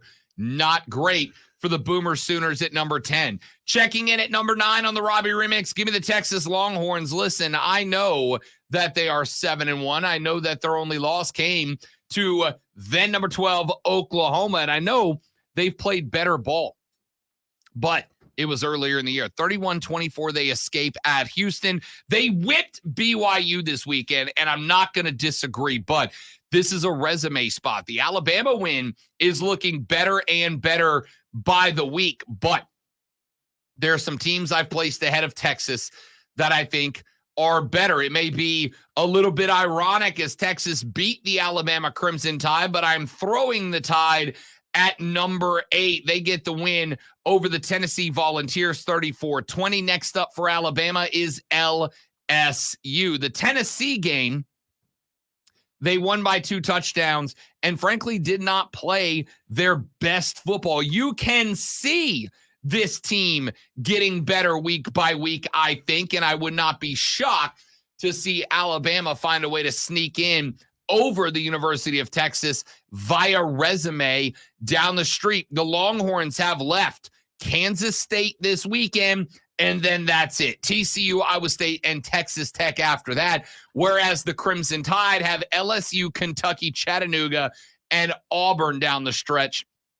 I wouldn't be shocked to see Alabama continue to raise up. At number 7, the team that's number 9 in the AP poll, and that is the Penn State Nittany Lions. They have 1 loss. It was a 1-score L on the road at Columbus. They turned it around the next weekend and won 33-24 over the Indiana Hoosiers. The Hoosiers aren't good, but I don't think Penn State is that bad either. I just think they're slightly not as good as Ohio State, frankly, or Michigan, and we'll talk about them coming up in a little while. At number 6, the king of the 1-loss teams, the Oregon Ducks. Honestly, I still think Oregon is one of the most complete teams in America. That Washington State win, a 2-touchdown win, was a good one. Then they went to Utah, the same Utah that pretty much ruined USC. Oregon got that win 35-6. The Ducks are no joke. If there is a 1-loss team that I believe is a playoff team right now, it is Oregon at number 6. The only reason I can't put them any higher, well, it is because I have got the Washington Huskies just ahead of them. Washington has gotten themselves into a couple of shootouts. They got into a shootout this weekend at Stanford. They got into a shootout with Arizona State the week before that. Now, who did they play before the back-to-back shootouts? The Oregon Ducks. And the Oregon Ducks put some tape down on how to defeat the Washington Huskies. On one hand, Washington gets a lot of credit because they keep finding a way to win. They just keep getting it done. Washington's a very good football team. Michael Penix Jr., a very good quarterback, but they're going to have to dominate a couple. They've got back-to-back-to-back ranked teams out of the Pac-12 in USC, Utah, and Oregon State coming down the pipe. And then Washington State, the Apple Cup, the Color Bowl to wrap it all up. This is a tough 4-game sled here for the Huskies. If they get through it, I absolutely believe they're a playoff team. Undefeated, for sure. Even if they lose the Pac-12 championship, they will still be a playoff team in my eyes. I've got Washington at number 5. At number 4, I've got the Borgia Bulldogs. What is wrong with me? The Georgia Bulldogs. You started to say Boy George. You know you did. I mean, that's what that was. Do you really want to hurt? Okay. The Georgia Bulldogs, I've got at number 4. Why, pray tell, Rob, do you have the number 1 team in the country at number 4? Listen, they did a demolition job on Florida. They beat up on Vandy 37-20 in a game that the backups played most of the fourth quarter, and they blew up Kentucky. I think some teams have been more consistent. I think some teams above Georgia have been better from week 1 till now. Is Georgia the best team in the country? I don't know yet. I'll tell you right now, I'd like Michigan. I'll tell you right now, I'd probably like Ohio State. I think Georgia's going to be fine. I think Georgia is absolutely going to escape the regular season unquestioned. My question is, are they that good, or are they just playing teams that aren't? I really thought Florida was going to cover in this game. I said it on national radio on Saturday. I think Florida covers this game. There is no greater conviction that I can show to you than putting my own money on the line. I put money on Florida to cover against Georgia. They didn't. 43-20 is your final. Georgia is looking better week by week. They are hitting their stride week by week. But as consistency goes, Ohio State at number 3 slides in just ahead of Georgia after a 24-10 road win over a pretty good Wisconsin team, an 8-point win over a top 5 Penn State team. Everybody else, with the exception of number 9 Notre Dame, Ohio State has blowed up so far. That's why I slide them ahead of the Georgia Bulldogs into the number 3 spot. At number 2, there is only 2 games that have been in question for the Seminoles of Florida State. The 31-29 escape at Boston College. I give some credit to the weird games, to the red bandana games. That one got off the hook. That Clemson win for Florida State in overtime does not look quite as good as we thought it would at the time. But since then, 39-17 over Virginia Tech, 41-3 over Syracuse, 38-20 over Duke with Riley Leonard, and 41-16, they down the Demon Deacs of Wake Forest. All of a sudden, this Florida State team is on a tear, putting up 30s and 40s in the score column. I've got FSU at number 2, and that means, Lonzo, get the Derby ready, because I've got your Michigan Wolverines at number 1. That's fine. You didn't say that. Tell me you did not just say that. Nope. Nope. Nope. Nope. Nope. Nope. Nope. Nope. Nope.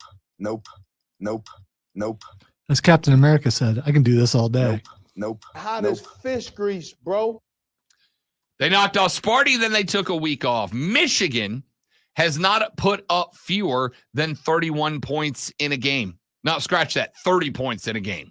They opened with ECU at 30. Since then, 35, 31, 31, 45, 52, 52, 49. They have not allowed a team to reach double digits yet. 3-7-6, 7-7, 10-7-0. Sorry, I screwed that one up again. They let one team reach double digits. It was Minnesota on the road, and it was some garbage time points down the stretch for PJ Flex, fellas. What are they going to do when the coach is gone?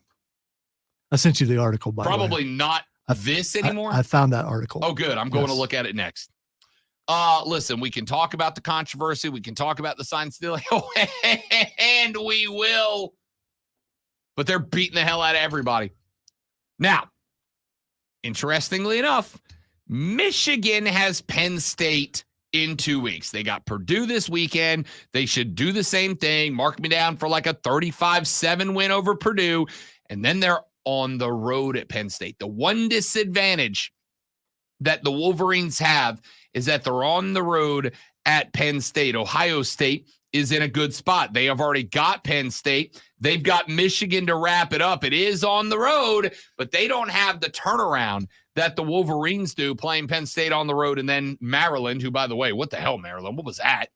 And then they've got Ohio State to ruin it. So I've got Michigan at number 1. I'm going FSU 2, the Buckeyes 3, the Bulldogs 4, Washington 5. That's your undefeateds. Your one-loss teams: Oregon at 6, Penn State 7, Bama 8, Texas 9, and Oklahoma number 10. That is your Robbie remix of the AP Top 10. Who do I have too high?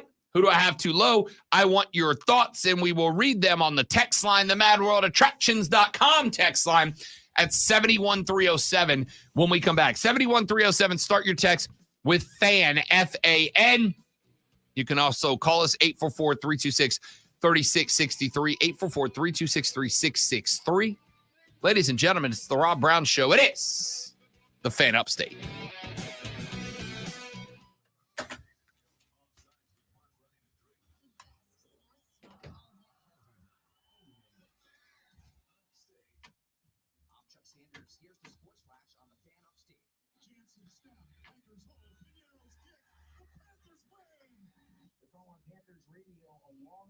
Anish probably like exhaled everything in his body to call that Finally, win.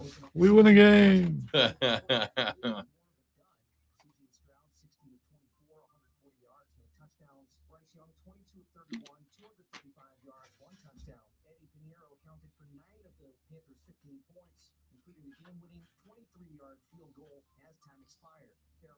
Touchdown was a 1-yard pass from Young to Tommy Tremble in the second quarter. Both of Houston's touchdowns came on the ground. A 1-yard run by Andrew Beck in the second, and Stroud scored on a 1-yard run late in the third. The Fan Upstate is your home for Furman Paladins football play-by-play all season long. Catch every game right here live. Download the Odyssey app, search the Fan Upstate, and listen anywhere on your phone. I'm Chuck Sanders with the Sports Flash on the Fan Upstate. You have 3 ex-wives and your current trophy wife wants a life insurance policy 3 times the size of the policies you had to purchase for your previous mistakes? If so, you need to call. I also sent you a video above that article. Okay. Oh man, people put ghosts on drones. All that is so wrong.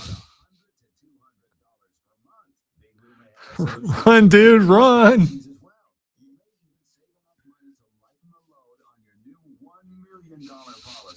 Remember, call Big Lou. He's like you, except he's only on number 2.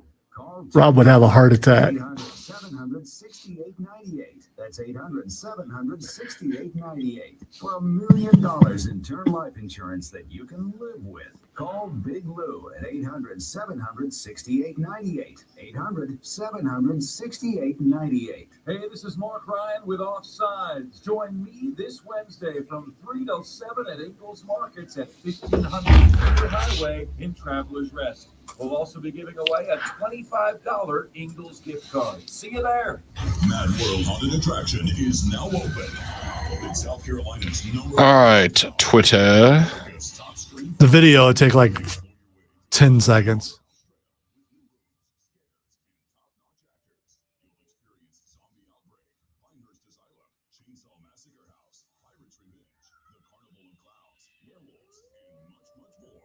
Oh God, is he dead? I don't know. He's dead, right? I don't know. Dude took a header to the floor. Did you not tell them you were about to do that? It looked like they were, yeah, like he thought. No, that's a whole setup. He knows that he's jumping. And Dude, they just did not know catch he's him. Jumping. And more importantly, are you aware that of all the places on your body to land, the top of your head is the worst by a lot? I'm not implying anything, but if you look downstairs where he's getting ready to land, all those people have a cup in hand. So that's 100% a drunk decision. Yeah, yeah. 100%. And also, do you not think, dudes, you need both hands to catch me? That's all I'm saying. Listen, I will defend to the end people who like to imbibe. I will not defend people making stupid ass decisions like that. All right, I don't think that's a person. On the left? In the room. Yeah, on the left, like sitting right in front of us. I don't think that's a person. Well, I'm gonna say it's not because I don't see a person. I see a chair tucked away in the left that kind of looks like it has legs. It looks like that's a chair, though. Come over here real quick. I can see it from here. No, not from this angle though.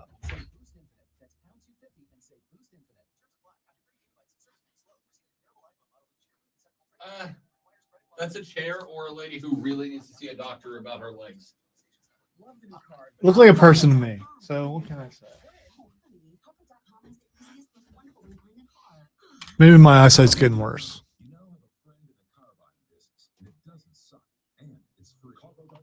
So the thing on Michigan, there's a Sports Illustrated article, which I sent you. There's also Wall Street Journal, but that's paywall. So at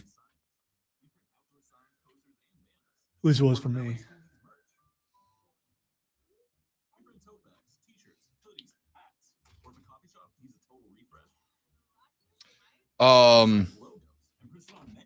If I have made a couple of hoodies for the show, do you want one? Sure. We've had these discussions before. Absolutely, would give Yeah, you but I some gotta cash end for such thing. No, I mean I'm just gonna have 7 or 8 of them made and give them to the VIPs. I made a list. Yeah.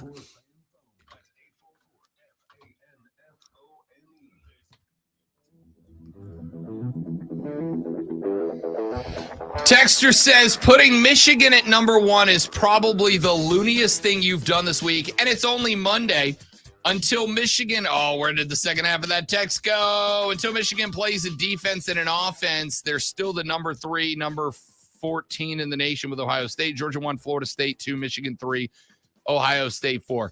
I'm going to go ahead and say I understand what you're saying. But my response would be, don't fall into the trap of only looking at who is lined up. Look at how they did against who is lined up. That is why I made sure to emphasize, dear Texter, that Michigan is averaging about 44 points a game, and they have given up double digits once. Everybody else has done worse than that. Georgia has done worse than that.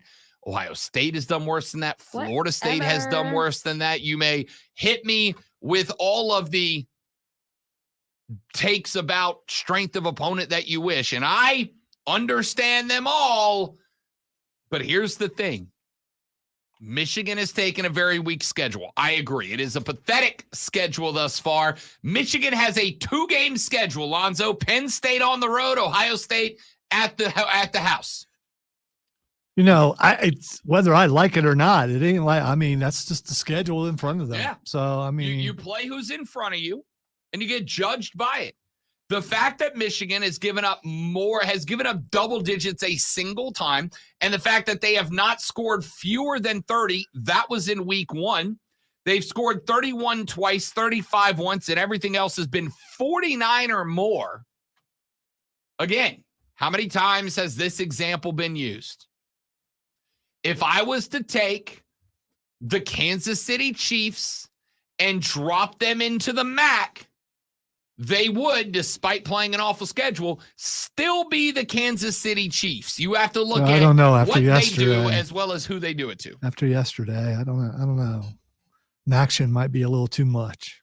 I want you to know that one of our dear and mutual followers on Twitter DM'd me and was like, Rob, you should put Broncos Country Let's Ride onto your soundboard, and every time Lonzo hits you with good morning, drop that on him. And I didn't have the heart to do it, Lonzo. If you ever think I don't care about you, please know that I told somebody no, I wasn't going to drop Russell Wilson on your head 50 times today. So, by the way, that would have been fair game. I'm not going to – I may have just mentioned it, but as far as that goes, I'm not – I mean, they win and lose the same way.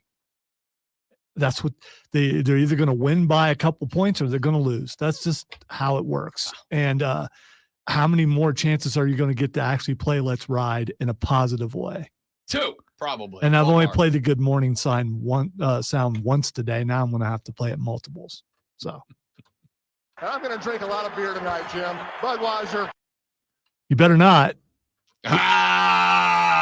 Monday Night Raw in the Ville tonight. By the way, if any of you WWE superstars are listening, 844-326-3663.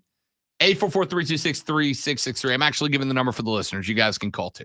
But especially our friend Gunther, if you're in town. Friend of the show and still your reigning, defending, undisputed WWE Intercontinental Champion. By the way, and I know he's here because we're getting DIY v Imperium tonight, and that match is going to be a banger. Yeah, Johnny, if you and Tommaso want to just swing by the studio, we got a couple of chairs for you right over there. Oh, yeah. All right, so let's get back to football. Let's see. What else you got on the MadWorldAttractions.com text line 71-07? Texter says, Michigan shouldn't be in at all, not going to be eligible before too long. Bad news for you, Texter. Yeah, they will. Yeah, they will. And here's why. Number 1, that investigation is not complete. Number 2, when that investigation is complete, Michigan has 90 days to file an appeal, even if that investigation wrapped up last week, the national championship game. is inside of that 90-day window. So the only hope you have for the Wolverines not making it to the Natty is Lonzo's Ohio State Buckeyes. And the referees who got a call from the commissioner saying, dude, we gotta do something. We can't, they cannot win a game. And then there's also maybe the CFP committee goes, strength of schedule not there, eye test not there, even though it is. So many things, and suddenly they're Michigan's number 5. We don't know what the CFP is going to do. We don't. They don't always follow. It doesn't fall in line with what the AP poll or the coach poll or any of that stuff goes. If you're worried about the integrity of the game, Michigan's at 5 tomorrow night. If you are worried about the integrity of the game, Michigan is at 5. Like in the AP poll? No, the CFP, which is tomorrow. Well, yeah. Yeah, the only one that really matters. Oh, I get okay. Yeah, because starting tomorrow night, when we get the first one, all that other stuff is just people talking. Yeah. It doesn't matter anymore. That's fair. I mean, it does matter. I'm sure it goes into the consideration. Does it? Like they can say it doesn't, but come on. You know it does. Speaking of Michigan, we do have some more information about what's going on with Michigan. Apparently, according to the Wall Street Journal, Michigan was working with Jim Harbaugh to give him a contract extension. And now they're not. They said the price is wrong, Jim. No extension for you. We're just finding reasons to push the new buttons. We'll talk about this more later in the show. But apparently, Michigan was ready to give Jim Harbaugh a new extension. Then, back on October 19th, when the news of the sign-stealing accusations became public, just days later, according to the Wall Street Journal, Michigan went, never mind. Now, we're nah. Jimmy. Sorry, Jimmy. Harbaugh agreed to a 5-year, $36.7 million contract in 2022 after the turnaround 2021 campaign resulted in a 12-2 record. The Wolverines compiled a 13-1 record and compelled negotiations on a new deal that would have reportedly made Jim Harbaugh the highest-paid coach in the Big Ten, which also would have likely ended the concern of the Wolverines that Jim Harbaugh would have taken an NFL job and left them high and dry. And now they said, I was going to say poof. Now they said, poof, that contract extension. Es no mas, amigo. You are going to have to just hang out. You're going to just have to hang out. Asked earlier this month if a new contract was coming, he said, quote, like anybody, you want to be somewhere where you're wanted. Nope. If they like you and how you do it, your bosses tell you that, and then it gets reflected in a contract. Asked if he wanted to be at Michigan, Harbaugh said, quote, yeah, I do, end quote. Let me read that first quote to you one more time, Lonzo. Like anybody, you want to be somewhere where you're wanted. If they like what you do and how you do it, your bosses tell you that. And then that gets reflected in a contract. Feel me? Do you feel him, sir? That was perfect.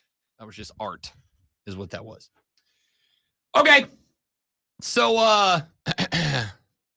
lulz. Hey, come watch us on the stream. Facebook.com/TheFanUpstate, Twitter.com/TheFanUpstate, on X, on YouTube, The Fan Upstate, on Twitch at The Rob Brown Show. And you should come watch it right now, because if you come to the stream right now, ladies and gentlemen, you get to watch Alonzo wow our imaginations with this Rob Brown Show Sports Flash. Smiling with the possible demise of a coach up north.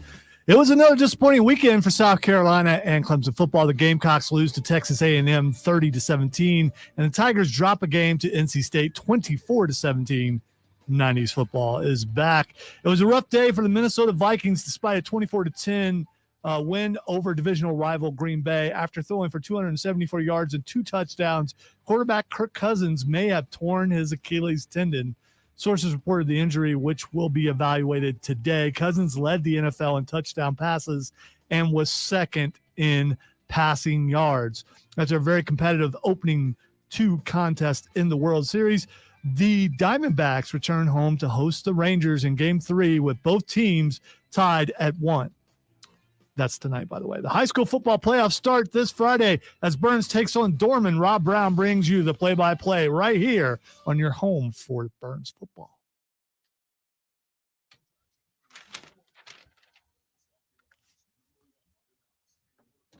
All right, admittedly, I haven't nailed it once today. I got one more shot at it.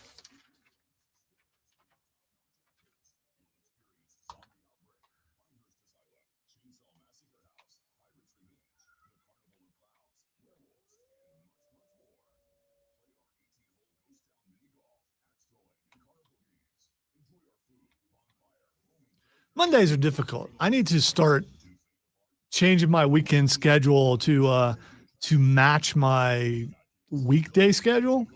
I slept in too long yesterday. What can I say?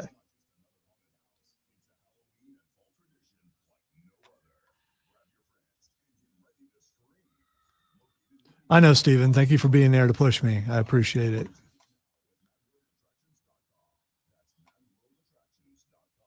I'll say that I'll do better, but let's face it, consistency-wise, I probably will do the same thing in my final one today. You never know.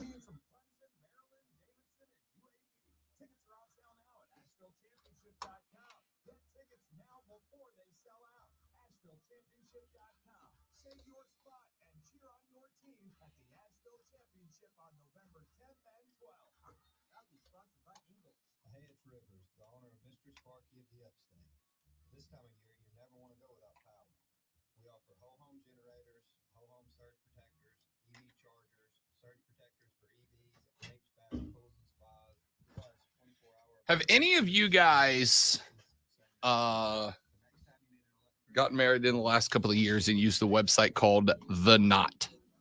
Knot. The fiance has been running all of our wedding plan through The Knot. And it's very interesting because it compiles everything. We had a Google Doc going, and she just hit me with like, we're moving everything over to The Knot. Go plug all your addresses into The Knot. And like, it's pretty easy. But on the flip side, like, I'm about to plug all of my friends' addresses into a website. And I'm like, I don't know how I feel about that.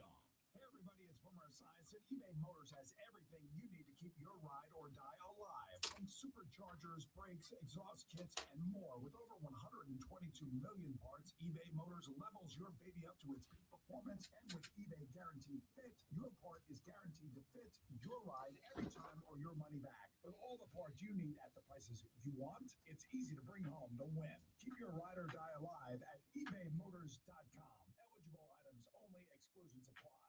Let's head out. The theater's about to close. Wait, what does that sign say? Warning, watch your step? No, next to it.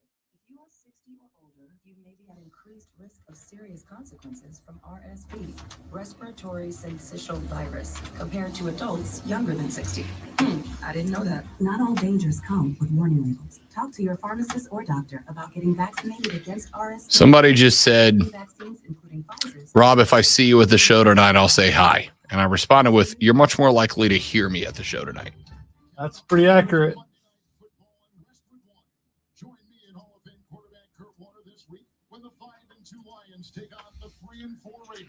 Hey, look who made it back from Jacksonville without being murdered. Keegan. Good job. Congratulations on the not being murdered.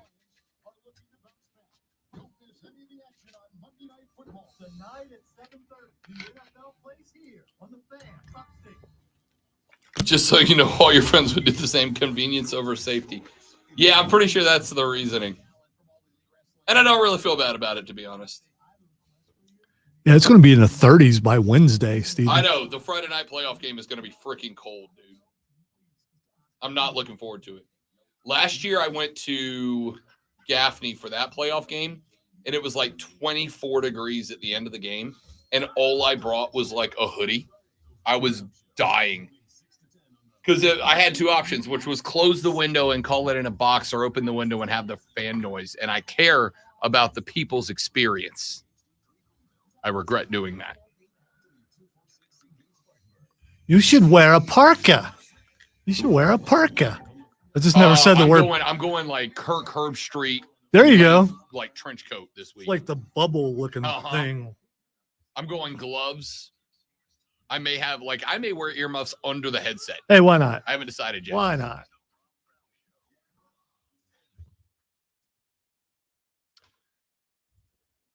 Hour number 3 getting itself started, ladies and gentlemen. This is the Rob Brown Show. This is the Fan Upstate. How do you do, Upstate South Carolina? Yeah! We're gonna get there. No, you man. Yeah, you got precedent. No, you got fine. Yeah. Talking to America here. There it is. I'm just gonna retire mine. You can just do everything. That's fine. No, I don't have. Yeah. Well, you could have it, but I'm not retiring mine. I'm just kidding. To the handful of you that care. Yeah, we are going to talk about Monday Night Raw later because it's right here in Greenville, South Carolina, coming up later this evening. I will be there. This handful diss I will not take because that's ridiculous. That's the kind of take that other people have. The what? The handful take of fans of Raw. So, don't do that, man. I mean, they're selling out everywhere. There are billions of people out there who watch professional wrestling. First off, the well is sold out for this. Yes. The well is sold out for this event, A. And B, we know it was in good shape because this is the first wrestling event since I have been here, coming up on in March, 4 years. This is the first wrestling event that we didn't get tickets to because there were none to be given away. They are sold out. We got no tickets. I'm not mad about it. I like the perks of the job. I don't get mad when I don't get tickets. I bought them. I don't care. I'm rich. I'll buy them. Yeah, talent. That's what you do when you're 1%. It's a good sign for wrestling that we don't have tickets. Yeah. So great sign for wrestling when I have tickets. Great sign for WWE. I feel sad for the audience that we can't give any away, but you know. Same. Yeah. Same. But I bought mine and I'll be there. And I'm gonna tell you, folks, they are the most expensive wrestling tickets I have bought in a very long time. Okay? Like a very long time. Can you roll your eyes when you're driving? Because if you roll your eyes when you're driving because you hear wrestling, you need to be more safe. That's all I'm saying. You know, just come on. That many people can't be wrong, can they? Wrestling? I suppose maybe. Maybe, but I doubt it. We're going to talk about that later on in the show. Here's what I would like to get to. I would like to get to this text that says, Rob, I think the Big Ten shuts much down before the end of the season. And I am going to say to you, texter, that while you and Lonzo would love, I dare say would be thoroughly entertained and would enjoy Michigan having their first shot at a natty taken away by Jim Harbaugh, it's not going to happen. And it's not going to happen for one reason and one reason alone. It's not going to happen because of money. You see, for the Big Ten, if Michigan makes it to the playoffs, they get a big stack of it. If Michigan makes it to the national championship, they get a big stack more. And if they win the national championship, they get the biggest stack of all. I would say they make more money when Ohio State goes to the playoffs and wins the national championship, because when did Michigan do that? Like I said, it's been a long time. And, you know, when Michigan goes, people yawn. You yawn. No. I am not singular here. You forget that I'm, the man of the people, The Buckeyes represent the people. I yawn. also represent, a good portion of Buckeye fans.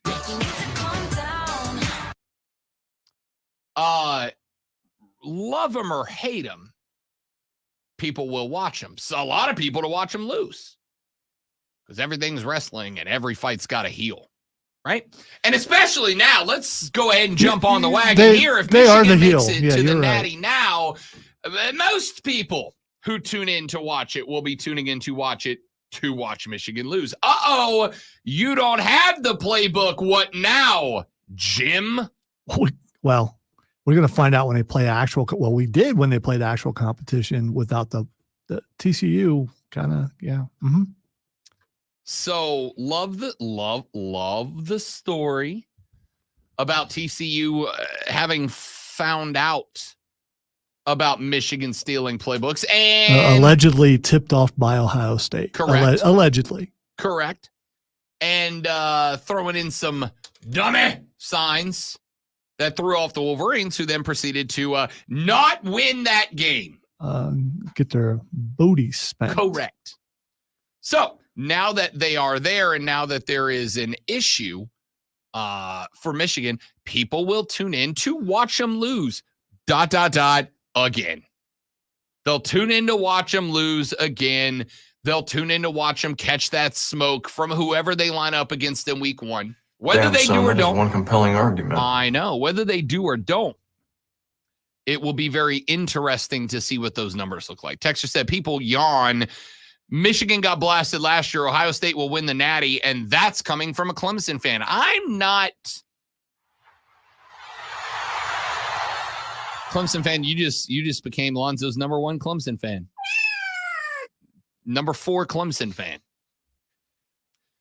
By the way, real quick, can I give a shout out? Scratch that. It's my show. I'm going to give a shout out real quick. Stop making these requests. Just do the thing, man. Friday night at the Burns-Gaffney game, I was standing outside of the restroom in the press box at halftime and was approached by a gentleman who is the PA announcer for the Gaffney Indians.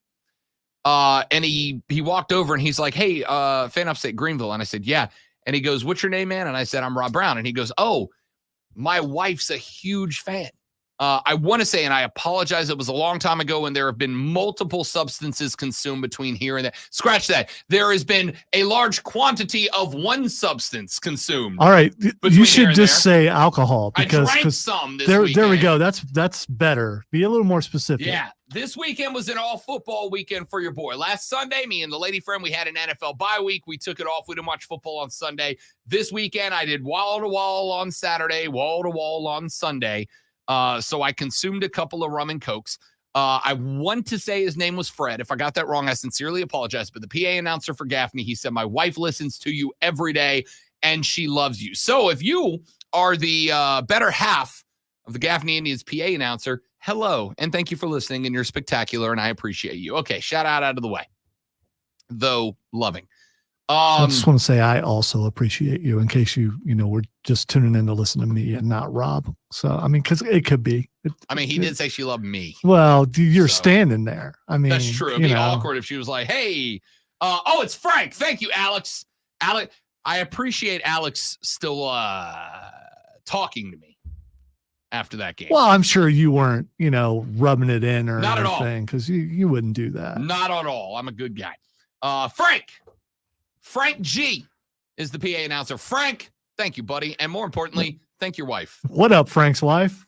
What's up, Frank's wife? Thanks for being a fan. Thanks for being a friend. Thank you for being a friend. All right. So the Michigan thing. Texter says, remember Zoe, 45-23 last year. Bah ha ha ha ha ha ha ha ha ha. Last year? Bah ha ha ha. For us. Bah No, ha ha ha. last year? That's what he said. Last year? Did Clemson play Ohio State last year? I don't recall. Or is it a Michigan fan? If it is, I'm just completely blocking that out. I'm gonna guess. You think Ryan Day is the one handing all the information to the NCAA and stuff because he knows if he loses to Michigan this year, he's gone? No, it's the same guy. It's the guy who said, "I think the Big Ten shuts down much before the end of the season." That is a No, that's a different person. So that's a, I don't know, texter who said, bah, ha, ha, ha, ha. We do have Michigan fans listening to this fine program, and you are welcome, because it is the law that we have to move south, Ohio and Michigan people eventually. And I hope you enjoy the upstate. So Michigan's not going to get shut down because at the end of the day, Michigan, assuming they don't lose, because at the end of the day, Michigan playing in the playoff, Michigan playing in the Natty is going to translate directly, even if it's to watch their downfall in the hilarity that ensues. They're going to bring ratings. They're going to bring dollars. I know money is everything. Is the only thing. But reputation becomes a problem too. It absolutely the NCAA cares about that. It absolutely does care about that. It does. They don't. They care about money. If they can make their reputation look good whilst making more money, they're going to take full advantage. All I'm going to say, and you guys think I'm joking, look for phantom calls when Michigan plays a good team. When they play Penn State and when they play Ohio State, look for phantom calls, and immediately you're going to go, Lonzo said this was going to happen. That is different than not letting them in outright. Is it? Is it? Because it's taking direct action. If you believe such a thing without it being in the open, it still would be in the open, because if you go, wow, that wasn't a pass interference, where did that come from? Or that looked like a fumble to me. Okay. His foot was clearly in. Why did they call him out? So again, I do my best not to start putting on the tinfoil cap regarding the refs. That's not to say it never happens. All right, I'm an entertainer here. I don't have a degree in journalism. I know some people who do. That doesn't make me a journalist. I am speculating, and sometimes that happens. Do you have sources? And I'm also, dude, I have so many sources. I'm also being a little bit wishful. So, I mean, there's that, because the best part about conspiracies is when someone puts it in your head and then you start seeing signs, and you don't know if it's real or not. And sometimes it is. Again, if we get halfway through that game and it's like clearly one-sided, I will be less than surprised because of the great one pointing it out. But I will say, much like a wrestling promoter who will take somebody who is got a reputation of sorts and continue to book them, because why? Because people want to show up and watch them get punched in the face, right? It's why boxing guys do it. It's why MMA guys do it, because we want to see them get punched in the face. Especially if you get somebody who can punch two guys in the face at one time. The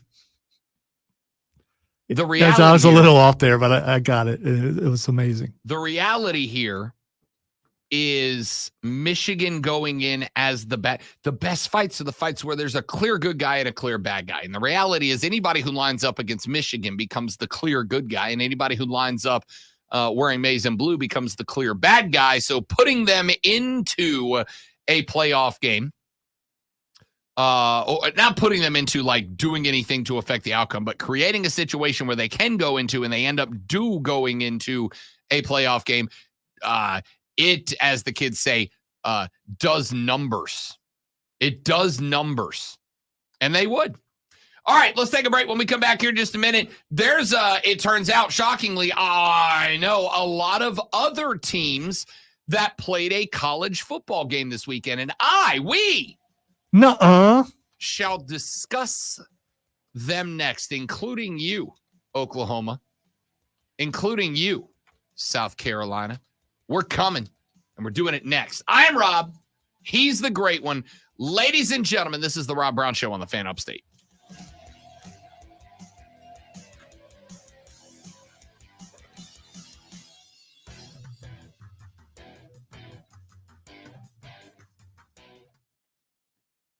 I said no names, James.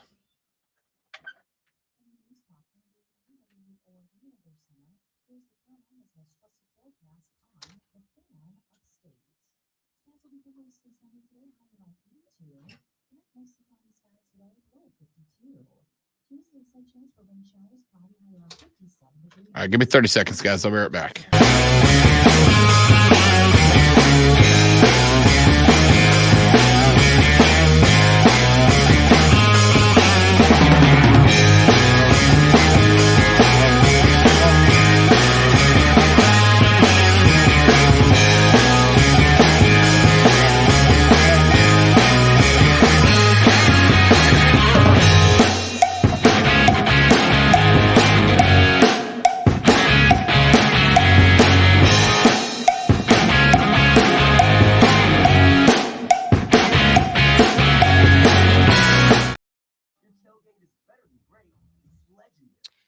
Yes, Nathan. I will be there. Alonzo will not, but I will be there.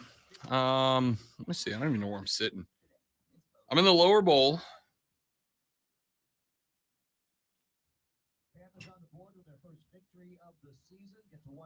I don't know if I have time to pull a costume together because I kind of forgot to. Whoopsie. What for tomorrow? Yeah. No, for tonight. Oh, I've got a costume for tomorrow.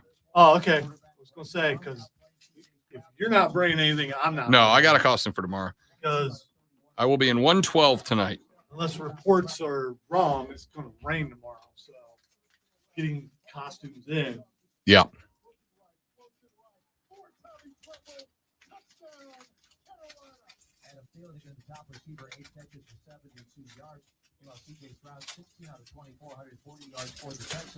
So, you know, I'm not wearing makeup again.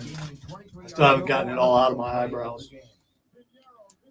I look like Alice Cooper. I tried to wipe it off before I left. I mean, it was all, I was like, okay. Did you happen to see mine Saturday? Did you do what you said you were going to do? No, I did not. I did Dollar Store Jon Snow from Game of Thrones. I went and got a floor-length cloak with fur-lined shoulders, and I had a sword and everything. So here's the thing. Halfway through that, I came up with the perfect costume for tomorrow. The perfect costume for this show. Perfect. Would not be as good as last year when I came as Lonzo and nailed it, by the way. But the perfect costume for this show. And then I went to order on Amazon, and it was going to get here tomorrow at noon. And I'm like, you got to be kidding me. So today, when we get done, there's one costume store in town that's not just like a spirit, but I'm going to see if I can run by and see if they have it. I will buy it regardless of the cost because it will be a phenomenal cosplay for whenever. But I couldn't find it on Amazon to get it here in time, unfortunately. So I'm really hoping. If not, I'll just Jon Snow tomorrow because I killed it.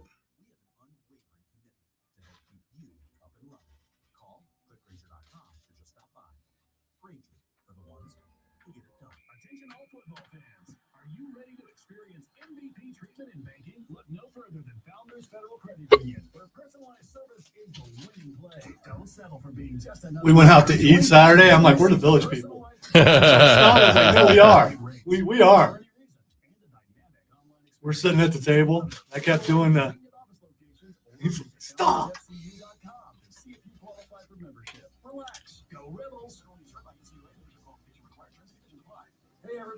Oh, he dressed up as a pirate. He's a pretty good pirate. I tuned in for a little while.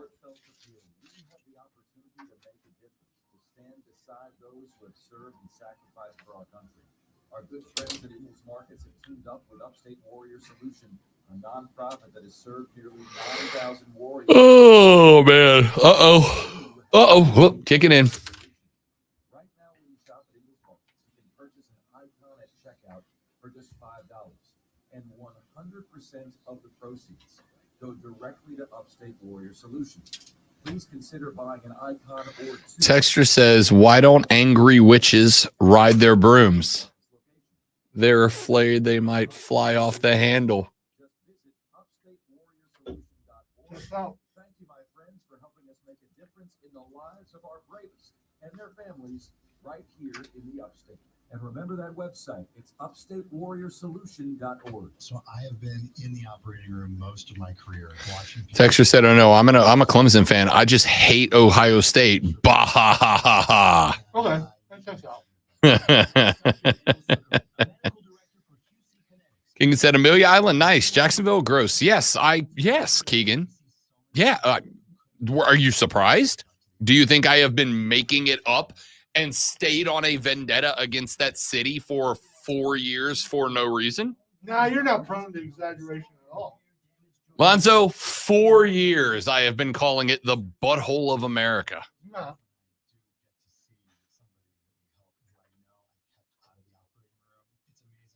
Seb said, "Go Dins." Hell yeah, go Dins. Another one. That team's pretty good, y'all. Fan, home of winners. Furman and Burns. Yeah.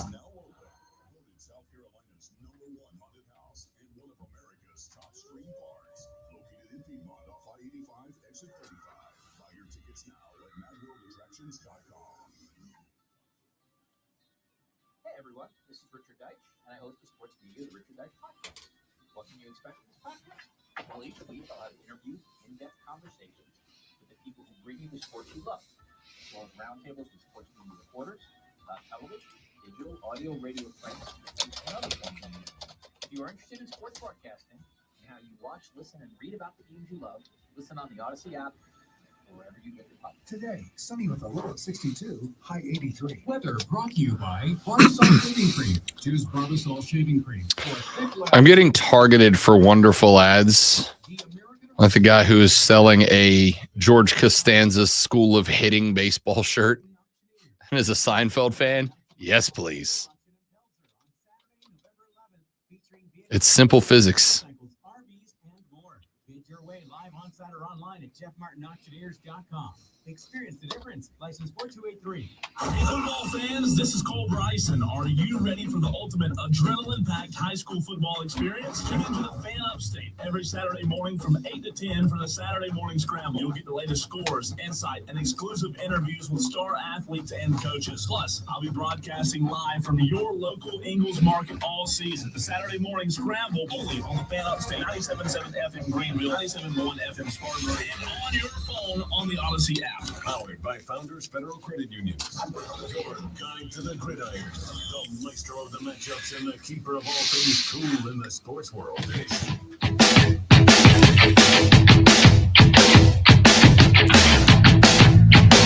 The Rob Brown Show rolls on. It is the Fan Upstate, ladies and gentlemen.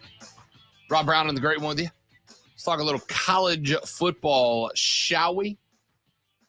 Had a pretty good weekend overall in college football. It wasn't necessarily the most appetizing slate, but it ended up being pretty good. Georgia gets a 43-20 win over the Florida Gators. Florida opened with a TD in their opening drive, and then they were held scoreless till the game was well out of the hand. Carson Beck, 19 of 28, 315, and a pair of touchdowns.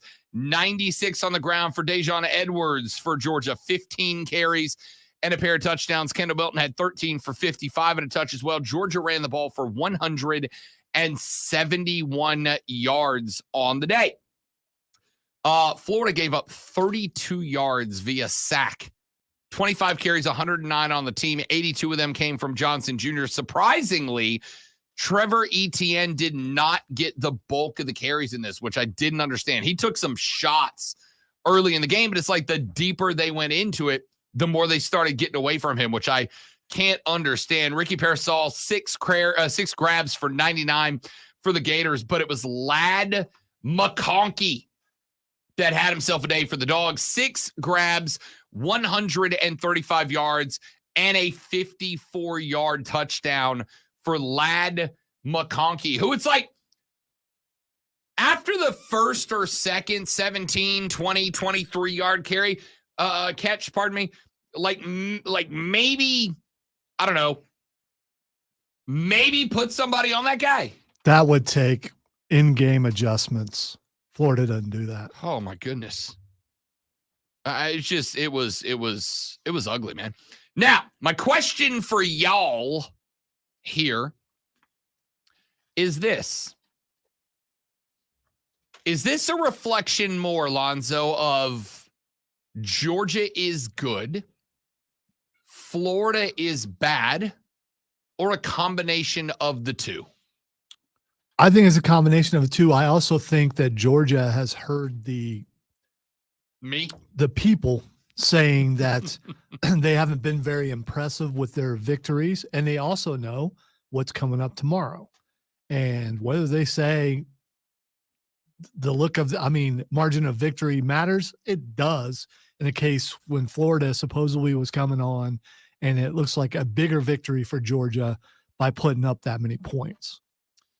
Yeah, I got to think Georgia might have started to hear the sounding board a little bit, right? Because 51-13 over Kentucky, 37-20 over Vandy, and now 43-20 over the Gators. Now they look like a playoff team. They did not earlier in the year. They did not when they were beating South Carolina by 10 in a game that was probably closer than it needed to be. Auburn by 7. And then they had UT Martin and Ball State out the gate. I would not be shocked to hear that Georgia kind of got tired of hearing that they are ranked number 4 in Rob Brown's Robbie Remix poll, right? Ohio State 24-10 winners over Wisconsin. Kyle McCord in this one, 17 of 26, 226, 2 touches, but 2 interceptions in this game as well. Lonzo, you probably paid closer attention than any of us to this one. On one hand, it's hard to say what went wrong in a 24-10 win over a 5-2 team, but what went wrong in a 24-10 win over a 5-2 team? I wouldn't say any of us. There's quite a few Buckeye fans out there who are paying attention. McCord had a bad game. And in a bad game, he still didn't look that bad. When you throw a couple picks, you usually lose that game, and they did not. Much like what Georgia did, I'm sitting there yelling, score more points, score more points. You need to score more points because I know what's coming. Style points matter. Yeah, it's like score more. But it is Wisconsin, who is probably more than likely going to represent in the Big Ten championship. They are currently 3-2, tied with Minnesota, Iowa, and Nebraska atop the Big Ten West right now. Yeah, somebody's got to. So you know. Somebody's got to. Honestly, that's not a bad call. Can I tell you who suddenly on a 3-game win streak? It would be a 6-game win streak if it wasn't for Michigan in the middle. Lonzo. Matt Rule's Nebraska Cornhuskers are also 5-3, also in the hunt. And I would argue that the winner of Nebraska-Wisconsin is going to represent the Big Ten West. And the way they're playing right now, it could be Nebraska. When you buy into the one of us mentality, suddenly you start getting victories. And that's what we're seeing here with Matt Rule's team. If you're Nebraska, do you start an OOU chant down the stretch if you get in? I think I might. Ohio State did not look fluid through the air. And that is to say, Marvin Harrison Jr. is a monster. He's a monster. He's a freaking monster. 6 snags, 123 yards. And tomorrow, when we hand out our... That is not real. I have a sneaky suspicion, Zoe, that MHJ is going to be planted squarely atop it. I also want to point out, even though they didn't win by as much as they probably should have, the running game is back. Travion Henderson is probably also going to catch a... That is not real. Award tomorrow for 24 carries, $162 and a tutty. He averaged almost 7 yards a tote. He, Zoe... is also very good at football. And here's the good news. Even if Kyle McCord is average in terms of Buckeye quarterbacks, between Travion Henderson, Marvin Harrison Jr., by the way, Henderson also had 45 yards through the air. Between those two cats, the offense stays well-rounded, even if Kyle McCord's like, okay. Even if he's okay. So we'll talk about that one more, but Marvin Harrison Jr., what a beast. The Noles get a 41-16 win over Wake Forest. Jordan Travis, Lonzo, 22 of 35, 359, 3 touchdowns. He also carried it for 29 yards and a touchdown on the ground as well. Trey Benson had an okay day, 10 carries, 55 yards and a touchdown, 126 yards of rushing offense for the Noles, but 382 total yards through the air. Trey Benson, yeah, that's a running back. 4 catches, 100 yards, and a touchdown through the air. Keon Coleman had 7 for 66 and 2 touchdowns, including a ridiculous one in, I think, the second quarter of play. The Noles are another team, though, that are going to have to rack up style points. They just have to. It's not an option. They have got to beat teams 41-16 just in case. Washington keeps finding ways after the Oregon game, which they won, to make it close. 42-33 over Stanford in a game that Stanford very much was alive in down the stretch. Michael Penix Jr. did get back to form, 21 of 37 for 369, 4 touchdowns, and 1 interception to go. Ashton Daniels for Stanford, 31 of 48, 367 and a touchdown. He actually outplayed Michael Penix Jr. with the exception of the actual finishing the drives. If Stanford could finish drives, they could have won that game. Either way, Washington stays unbeaten. They know Ohio State and Michigan. One of them is going to knock the other out, and Washington with an undefeated season can get in. I think the Pac-12 is good enough, and this is unlike the ACC, unlike Florida State. I think the ACC is not good enough. I think the Pac-12 is good enough that Washington with a loss in the conference championship game can probably still get in. I don't know if that's true for the Noles. Texas 35-6 over BYU. We talked about that one early. Oregon 35-6 winners as well. This one over Utah. Utah's a good team. Utah's a good team. Bryson Barnes is a good quarterback, and they made – I did feel bad for that kid. They spent the entire College Game Day show talking about the pig farmer, Bryson Barnes. He goes 15 of 29 for 136 and 2 picks. Yeah, everyone was kind of picking Utah to win this game, and, well, they didn't. Not me. I went Oregon to cover, and it felt good, boy. Bo Nix, 24 of 31, 248, 2 touchdowns, no picks. Why is Bo Nix not being talked about more? Why is Bo Nix, the former Auburn guy, not getting more love? Been in football for like 7 years or something. Is that, you think that's why he's a COVID year guy? I feel like a lot of people are like over the COVID year guys. The ones that have been here for going on year 7. I think that might be a slight because you've been in college a really long time. That's fair. In fairness, he did spend a couple of those years under Brian Harrison at Auburn.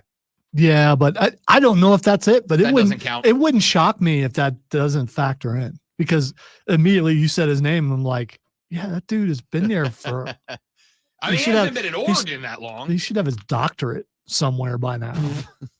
Penn State 33-24 winners over Indiana. We talked about that one earlier. Arizona 24-27 over Oregon State. And why?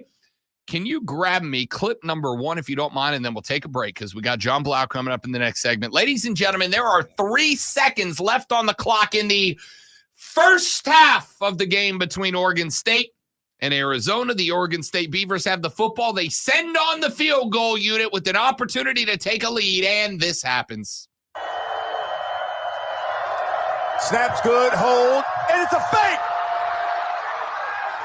And he's brought down inside the 10. But no time. I don't get it. Your kicker's your best athlete who's going to get you to the end zone? They tried it in their last possession, but they had the penalty, and they had to kick it. But it's all or nothing. You got to get to the end zone. You don't get another first down here. And that's the guy you want to try to have break tackles and get. I don't get it. I don't get it either. I don't get it. 3 seconds left on the clock. You're like 15 yards away from pay dirt, and you flip it to your kicker to try to be that guy. You don't go to your power back. You don't say, hey, DJ Uyunglele, you're having a great year. Why don't we turn you loose and try to make some magic happen? DJ! You don't let your field goal kicker, I don't know, Lonzo, kick a field goal, which is worth how many points? That would be 3, Rob. And they lost 27-24, which is a difference of how many points? I'm going to go with 3, Rob. Ding, ding, ding. Tell him what he's won. The worst case. Nothing, because they lost. Right. Yeah. That is correct. That is correct. Kick a field goal. That game's tied. You're going to overtime. All right, we got to take a break. We got some more games that we need to talk about later on in the show. But before we get there, when we come back, he covers the Clemson Tigers for the Post and Courier. He is John Blau, and he joins us to talk about the Clemson NC State game next on the Rob Brown Show and the Fan Upstate.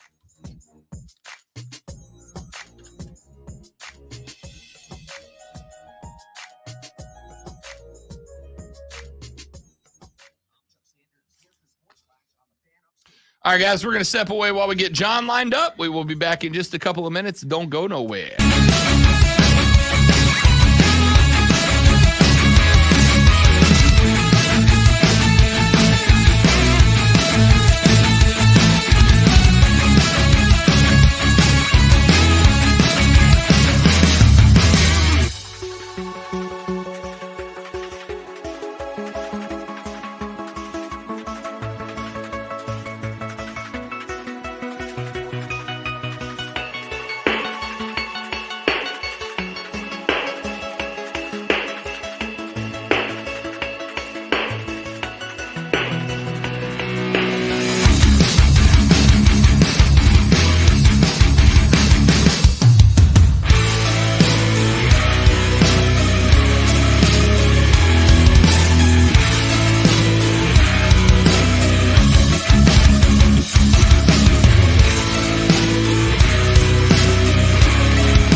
Ladies and gentlemen, the Rob Brown Show rolls on. The Monday morning edition is a good day to reflect on the weekend that was and football. And on Mondays at this time, John Blau of the Post and Courier does just that. He joins us Mondays at 8:40 to talk a little Clemson ball with us. John, happy Monday, buddy. How we doing? I'm good. How are you, Rob? Doing real well. Thank you very much. Better, I suspect, than at least a handful of Clemson fans listening to our voices this AM. So let's start, John Blau, with a very open-ended question. Turnovers included. What went wrong Saturday for Dabo and his Tigers? The same things that have gone wrong for the first 7 weeks of the schedule. Way too many mistakes on offense and not efficient, particularly on offense either. The running game, I think 10 of the first 13 rushes went for 3 yards or fewer. I think 7 of them were 1 yard or fewer. So you're not able to really sustain much offense that way. And then big mistakes, and that was on offense and defense. I mean, obviously, Kate Klubnik had the pick six, got tipped. NC State gets a score off of that. But then also defensively, you bring a zero blitz. You got one-on-one on the outside versus Kevin Concepcion, who's the guy who busted off a 50-yard run to set up one touchdown, and he goes 72 yards for another one, breaks one tackle, and he's gone. So just way too many mistakes for Clemson. It's been the song that never ends. Games that are winnable just can't do the things to not lose, I guess, at the end of the day. It's back-to-back L's. It is now, for the first time in 11 years, impossible for Clemson to reach 10 regular season wins. But here's the problem that I have, John. It's not just that they can't reach 10. It's that I'm looking at Notre Dame. That's a team that can beat this version of Clemson. I'm looking at Georgia Tech. I know that we would, this sounds crazy, but Georgia Tech just beat North Carolina this weekend. They've got North Carolina the week after that, and then on the road to South Carolina. A couple of weeks ago, we were saying, South Carolina v. Clemson could be for bowl eligibility. Now I'm looking at it and going, it could end up being for not bowl eligibility. Where does this team go to not have this season turn into more of a disaster? Yeah, exactly like you said. I think obviously at the beginning of the year, we're talking about can Clemson win a national title? Is this a team that can get back to the playoff? Right now, we're asking, is this a team that's going to have a postseason in general? Because you need 2 more wins to get to 500. Notre Dame, this is a team that just pounded Pitt 58-7. This is not a mediocre football team. This is a very good football team, and Clemson just lost to NC State, which is probably closer to that mediocre label this year. And then just the slate of quarterbacks that you have to play. Haynes King has been a great addition for Georgia Tech. He makes the offense much better than it was a year ago. North Carolina obviously has Drake May, and Spencer Rattler in South Carolina gave you a ton of problems last year. So, yeah, the defense obviously has to kind of clean some of these things up. Obviously, the defense can't be perfect. You can't expect that from them, but some of these, errors every now and again are turning into huge plays. Clemson has to kind of clean that up. And then offensively, you have to find something because right now they don't have much of anything, especially with the running game the way it is. They need to be able to figure out a way to stay on schedule and to hopefully have Kate Klubnik grow up and take a few steps forward these next few weeks because there's been still too many mistakes from the quarterback. John Blau from the Post and Courier covers the Clemson Tigers. He joins us on Monday to talk Clemson Tiger football.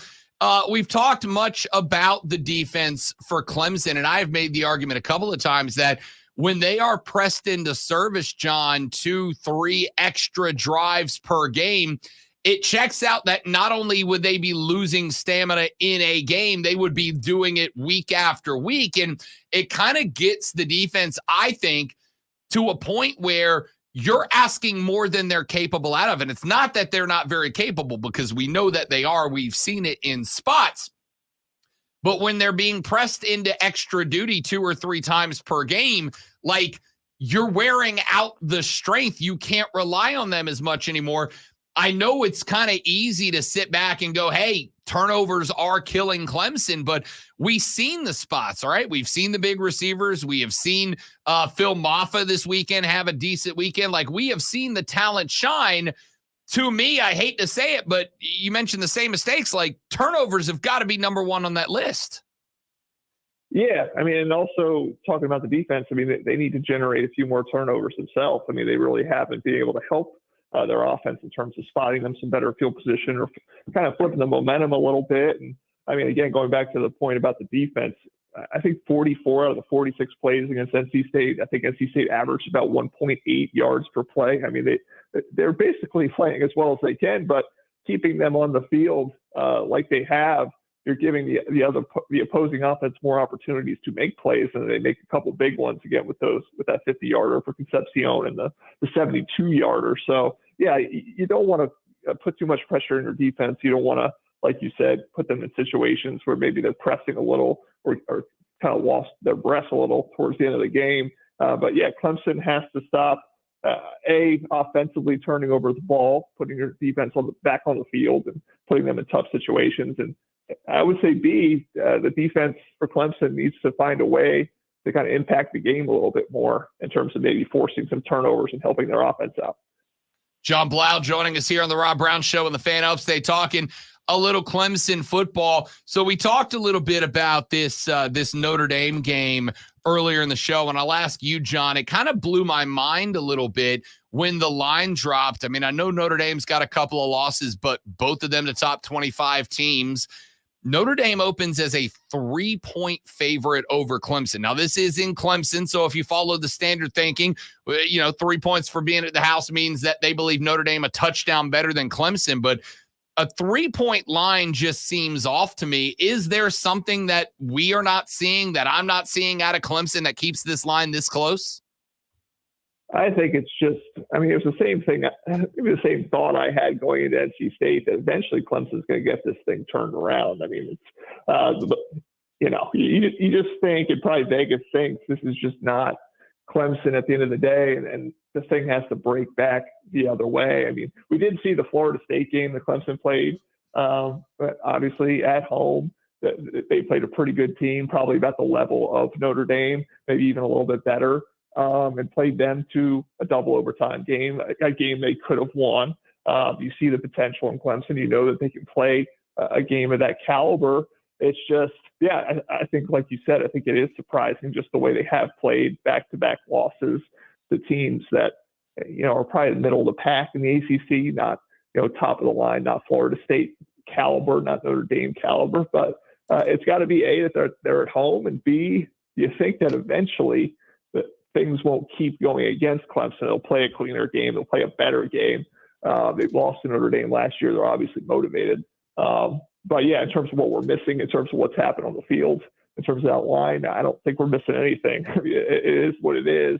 It's just Vegas seems to think that things could flip for Clemson, I guess. So that is kind of the mentality I've had and this is what we were talking about a minute ago. Like, I'm looking at a team that we're seeing the talent level is there. We've seen Cade Klubnik. Yes, he's made a lot of mistakes, but he's also thrown some great balls. We have seen a wide receiver core that was much aligned coming into this year, but they've had some big moments, Maffa and Shipley, and we're going to keep an eye on Shipley to see when and if he's back and ready. We saw Maffa pick up the weight this weekend. I keep looking at this team, John, and seeing all the ingredients are there. Everything looks like it should be a team that's looking at 8-4, not 4-8. And at some point it's got to click. But if it does not, if this team does finish the year as a 4 or 5 win football team, not even at 500, does that kind of force the conversation to turn inwards toward the coaching staff next year? Yeah, I mean, obviously Dabo Swinney has to make those decisions, and I would never underestimate the loyalty and the sense of belief that Dabo Swinney has. And so you might think something's going to happen and it might not. But at the end of the day, yeah, from the outside looking in, I would think that if you have a season of that caliber, you have to obviously really do some, intense soul searching. And again, I would point to the example of last year with Brandon Streeter, still made improvements as an offense, but didn't feel like it was enough. had a young quarterback coming up, and Dabo Swinney pulls the trigger. He gets rid of Brandon Streeter. He brings in Garrett Riley. So, I mean, I would think that if they end up doing that intense, soul-searching evaluation, there's going to be things that they look at and say, this position group is not good enough, that position group is not good enough, and you might have to make a move, particularly if you feel like you obviously have to be able to get an upgrade at that position in terms of the coach that you're looking at. So there's got to be available talent with experience that makes, the recruits coming in, the players that are there, it gives them a chance to feel more confident because they have somebody leading them. But yeah, again, that's up to Dabo Swinney. That's, I don't want to guarantee it because I mean, he believes in guys. He believes in his guys. They're here for a reason. Maybe he'll decide not to, but from the outside looking in, I would think you have to make some moves. We are talking to John Blau. He covers Clemson for the Post and Courier. John, earlier in the show, I played a clip from Dabo after the Meineke Car Care Bowl where Clemson lost to USF up in Charlotte. And it was a markedly different tone, right? Like he was saying in that press conference, not, oh, we need to lighten the load for the bandwagon. It was, fans should be mad. They should be mad at me. They should be mad at the program. We're going to do everything we can to fix it, but I understand them being upset. Then he was asked, will there be coaching changes? And his response was, we are going to do whatever it takes to turn this program around. And then there's this year's Dabo, which has been maybe we should lose and get people off the bandwagon. It's hard to win. Fans can get a little bit spoiled. And when asked multiple times if there would be coaching changes, it has been everything in his power to change the page, to change the question, not to answer it.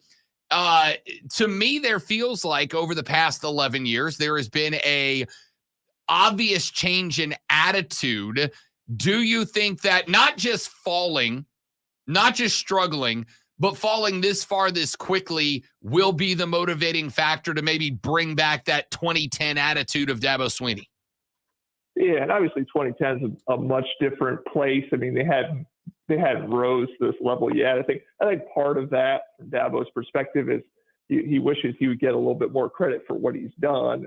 He doesn't like the fact that people are just falling off after, a few years ago, I won a couple national titles and we built this thing. He feels like to be way better positioned than it was those many years ago. But at the end of the day, also that example at the end of the season. So if you ask Dabo in the middle of the season, he's not going to say, yeah, we're getting rid of coaches for sure. He's going to, again, continue to have that outward-facing belief in his coaches and his players, all of that. And then at the end of the year, the tone might change. But yeah, I mean, I think, it is a drastic fall off. I think he knows, I think anybody would know in that position that if you're losing games to this level, you need to do things to kind of at least bend the narrative a little bit in terms of we're doing things to fix it. You can't be completely blind to it. I think that, again, if you're talking 6-6, 5-7 or something like that, you probably have to do something. I think he would understand that. But yeah, again, it's going to be a wait and see kind of how he views it, how he approaches it. I do think, again, winning at the level that they did for so many years gives him a confidence in himself and his vision. His vision might be different than the fans' vision. So he might say, you kind of just trust me here and fall off the bandwagon if you want. I know some people don't like to hear that, but this is Dabo Swinney nowadays.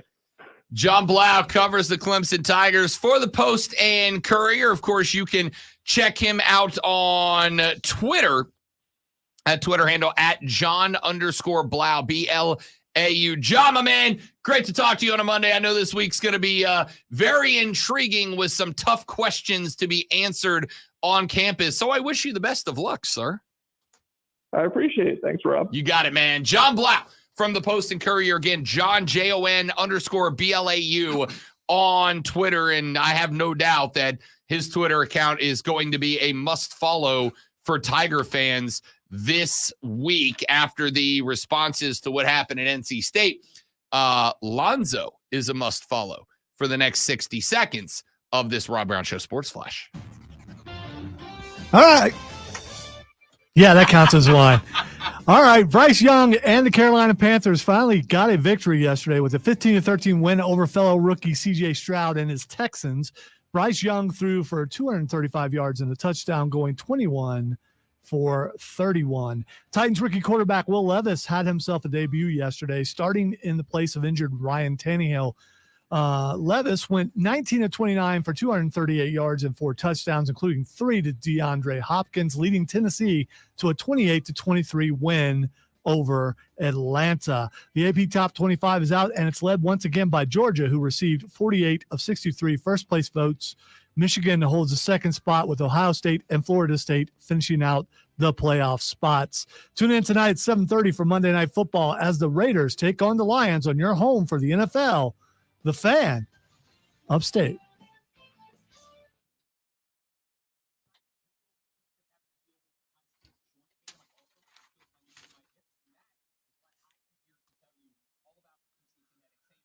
We did it, Steven. We did it.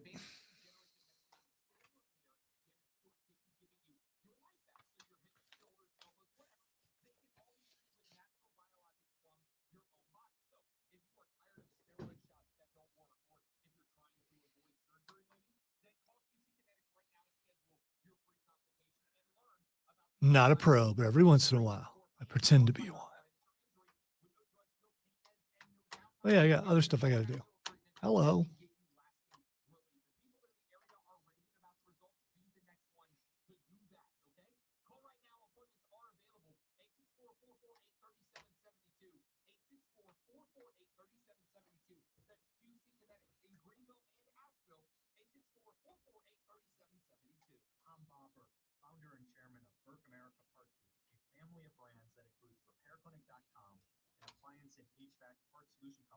That's grown into an international brand.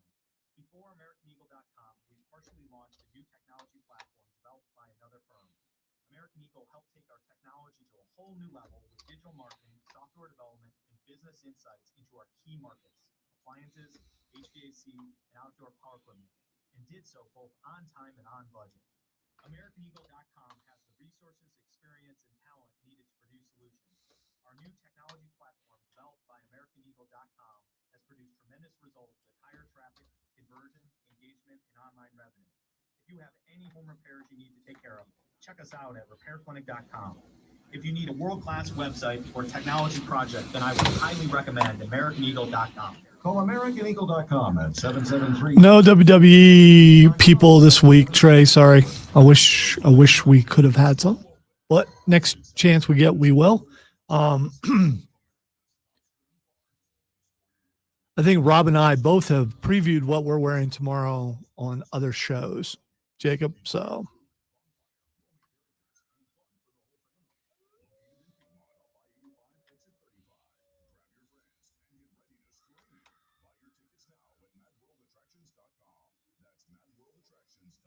I spent way too much money on a cowboy hat for the Star Awards.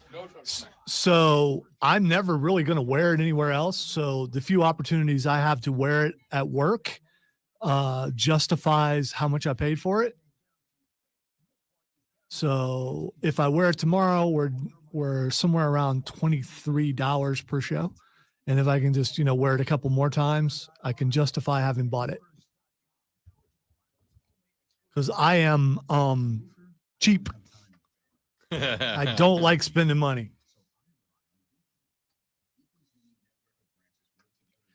And my wife looked at me like, you're really going to buy that?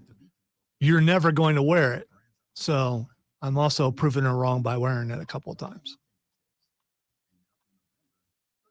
Oh, I can't record without it. Oh, crap.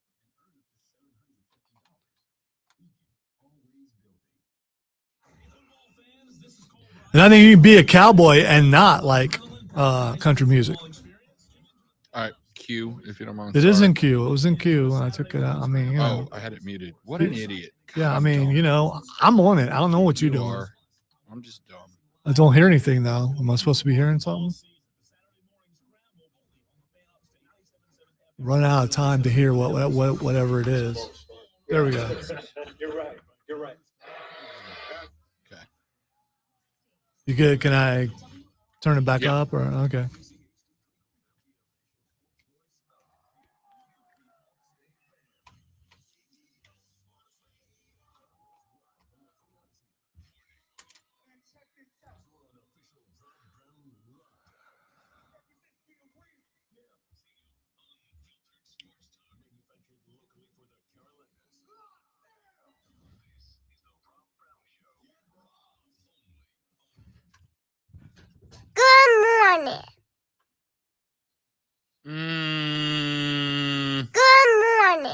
Let's go with this one. Clashes with the music. This is a poor choice. Ladies and gentlemen, welcome back. This is the final hour of the Rob Brown Show right here on the Fan Upstate. Rob and Lonzo with you on a beautiful upstate Monday morning, y'all. Enjoy the warmth. Yeah. Go out there today. 2 more days of it. Yeah.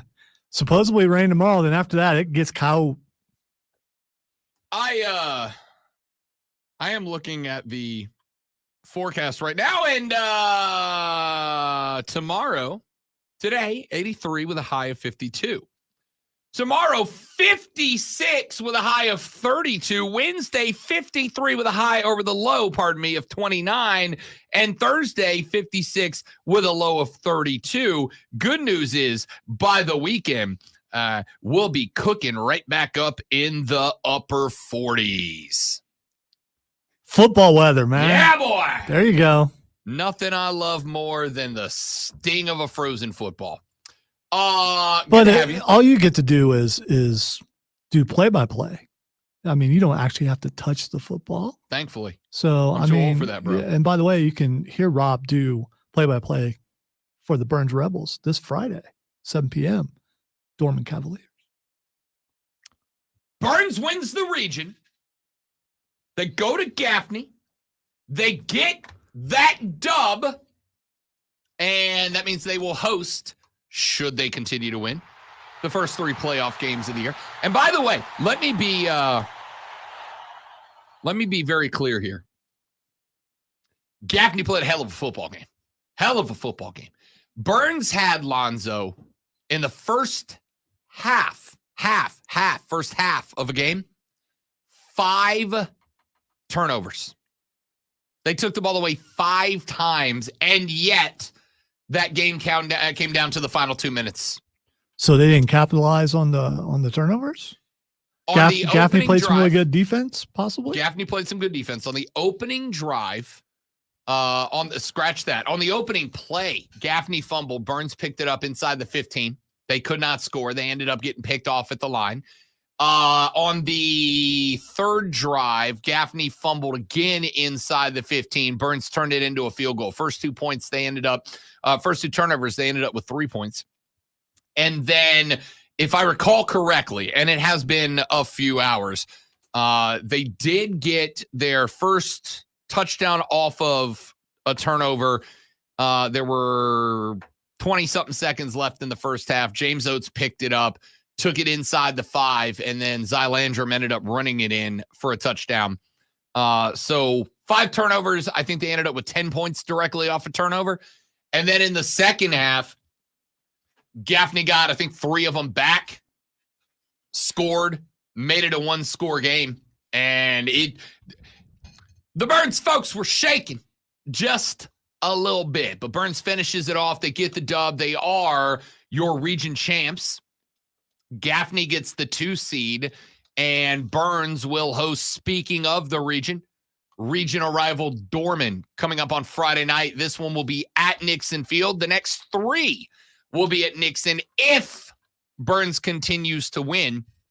A couple of guys getting banged up in that one, and we will talk about that as we get closer to the weekend, because ain't no football like playoff football, y'all.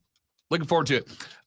We talked a little bit of college ball in the last hour. Let's flip it over. Let's talk a little National Football League. How about the Buffalo Bills? Buffalo trying to get right. They get a 24-18 win last Thursday over the Bucs. The Tennessee Titans, ladies and gentlemen, they knock off the Atlanta Falcons, bring them back down to 500 at 4-4. Will Levis, 19 of 29, 238 yards, 4 touchdowns, no interceptions. DeAndre Hopkins, 4 snags, 128 yards, 3 touchdowns. Have yourself a day, young man. Will Levis, in his very first start, goes bananas, Bananas. Ridiculous. Now, I don't expect that to hold up. I like Will Levis. I like the quirkiness. I like the competitive mentality and attitude. I don't think he gets enough credit for what he did at Kentucky before he took the banged up knee last season. The kid's a gunslinger. He's going to go out there. The problem is the more tape there is on you in the NFL and the more your tendencies tend to shine through, the more games like this don't happen. Now, I have said, I will say again, because somebody out there just had the brilliant thought run through their brain, well, Rob, if Will Levis can do this in game number 1, why can't Bryce Young in game number 7? And the answer is because DeAndre Hopkins. That is not real. That's why.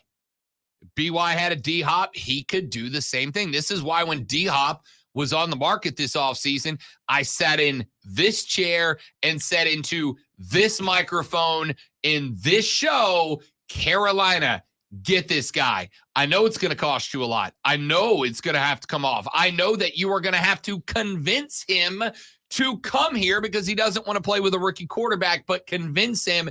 And ladies and gentlemen, this performance is why. Because I'm going to tell you right now, the way D-Hop was running in this game, I could have thrown for $175. All right, so I'm a little confused here. So he's been doing this every game so far, right?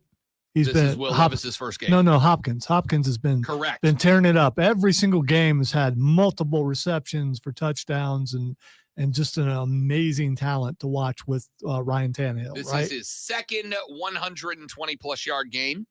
In the other games, he had 20, 63, and 48. He had 3 touchdowns today. They were his first 3 of the season. How many receptions did he have the game prior to this? Last game out was, hang on, where are my notes? He had 6 targets, 4 grabs, 63 yards, no touchdowns last time out. So what we're learning from this is that Will Levis is a better quarterback than Ryan Tannehill. Too early to judge. Okay. Well, at least for one game. For this game, he certainly was. For this game, he certainly was. I'm not quite ready to say. So if this guy has this kind of talent in him, why wasn't he playing in the very first game? Or was the coach? Well, did the coach go, we're going to let him sit for a while behind a veteran, let him learn the game, and then when he does come in, he's going to come in with a splash. Let's start with, and I don't know how to put this in a way that makes sense, so I'll do my best. Tape matters. Oh, you mean since for me or since for no, just in general. Okay, all right. So I took offense where I didn't need to. Correct. Tape matters. What you put on tape matters. How that tape looks matters. So you're saying that the team was the opponent wasn't prepared for Will Levis, and that's why he was able to show out. Partially. And the next game, there's a little tape on him, so it probably won't be the same thing. I think there's multiple things that come into play. By the way, just to keep a stat here. Like the first game of the season when there was no tape on Bryce Young, so he should have come in and did the kind of thing that Will Levis Young did. Had DeAndre Hopkins, he would be doing this. Yes, 100%. He just went he has Adam for Thielen, 235. so I don't know. What yes, because Adam Thielen and DeAndre Hopkins are comparable. Those are 2 dudes that I batch together and say they're similar. For sure. Adam Thielen's been up there in as far as reception leaders, touchdowns, all that kind of stuff. So, yeah, I would say he's comparable. And you would be very wrong. No, I wouldn't be. I would not be. Very wrong. Dramatically wrong. If you think the talent Dramatically level wrong. of Adam Thielen and DeAndre Hopkins. I just went by numbers, which is what, you usually do. And I just, okay. The performance of Adam Thielen is stellar. But the performance of Adam Thielen in Minnesota was stellar because he had guys like DeAndre Hopkins, guys like Jefferson who played the Thielen outside. May have made that list of, Tebow and Urban Meyer. And maybe I'm hearing something that's not You there. think he made the list of guys like Tebow and Urban Meyer? No. The list of Rob. No, that's the what I'm people asking. that you just think I have the people that you just don't like. I don't think you like Thielen. I don't think you give him enough credit. No, you couldn't be more wrong. I love Adam Thielen. I love him as a dude. I love him as a player. I listened to his interview on Sirius XM this weekend after the win. I loved him more. I love Adam Thielen. Adam Thielen is not a wide receiver one. That's not an opinion. That is a statement of fact. If Adam Thielen had a DeAndre Hopkins, his numbers would be better than they are now. I mean that. If Adam Thielen had an over-the-top wide receiver, his numbers would be better by 30% than what they are right now. DeAndre Hopkins is a WR1. Him over the top of Adam Thielen, they are both putting up bars right now. That's what a true number one wide receiver is not just a benefit for Bryce Young. It would be a huge benefit for Bryce Young. A true number one would be a benefit for Adam Thielen. It would be a benefit for Sanders and Hubbard. It would be a benefit for Thomas Brown, who, by the way, I think did a respectable job calling plays. I think he did a respectable job for his first NFL game calling plays. It was not painstakingly predictable. I was going to say, so you could tell. I mean, I think you're also looking for things to go. Yeah, Reich wouldn't have called that. So, but I mean, I don't know. I have to see like 3 or 4 games before I can tell a difference. I think I was able to tell a difference. It was not anything that was dramatic, but I didn't expect you would. In fact, I told you not to expect a dramatic shift because at the end of the day, they're both working off the same playbook, right? It's kind of like, yes, metaphor. It's kind of like an Iron Chef challenge. You have this to work with. How you work with it is up to you. You have these tools, you have these ingredients, make something. And if you've ever watched that show, as I used to and loved it, like the OG version, by the way, if you ever watched that show, you could be blown away by how the same ingredients with the same tools could be turned into dramatically different dishes, and one could be just vastly superior to the other. And you go, wait a minute, you had the same resources. You had the same cooking appliances. You had the same kitchen setup. You had the same ingredients, correct. But how you mix them is what can and cannot lead to success. And I thought that I saw a difference in Thomas Brown. I thought that the run game was not as predictable as of a run game as it was under Thomas Brown. I thought the pass game utilized a lot more combo packages than we saw out of Frank Wright. I think with Frank Wright, we got a lot of maybe a cross here and there, maybe like a double route here and there. But I thought Carolina ran some flood concepts that I thought were great. Flood concept being when you send 3 or more wide receivers all in one angle into one area. You try to overwhelm that side of the defense by sacrificing the other side and not having it out if they cover it up well. I thought the offense was varied up. I thought the offense was changed up. It wasn't dramatic because, again, the ingredients in the kitchen and the cooking appliances were the same.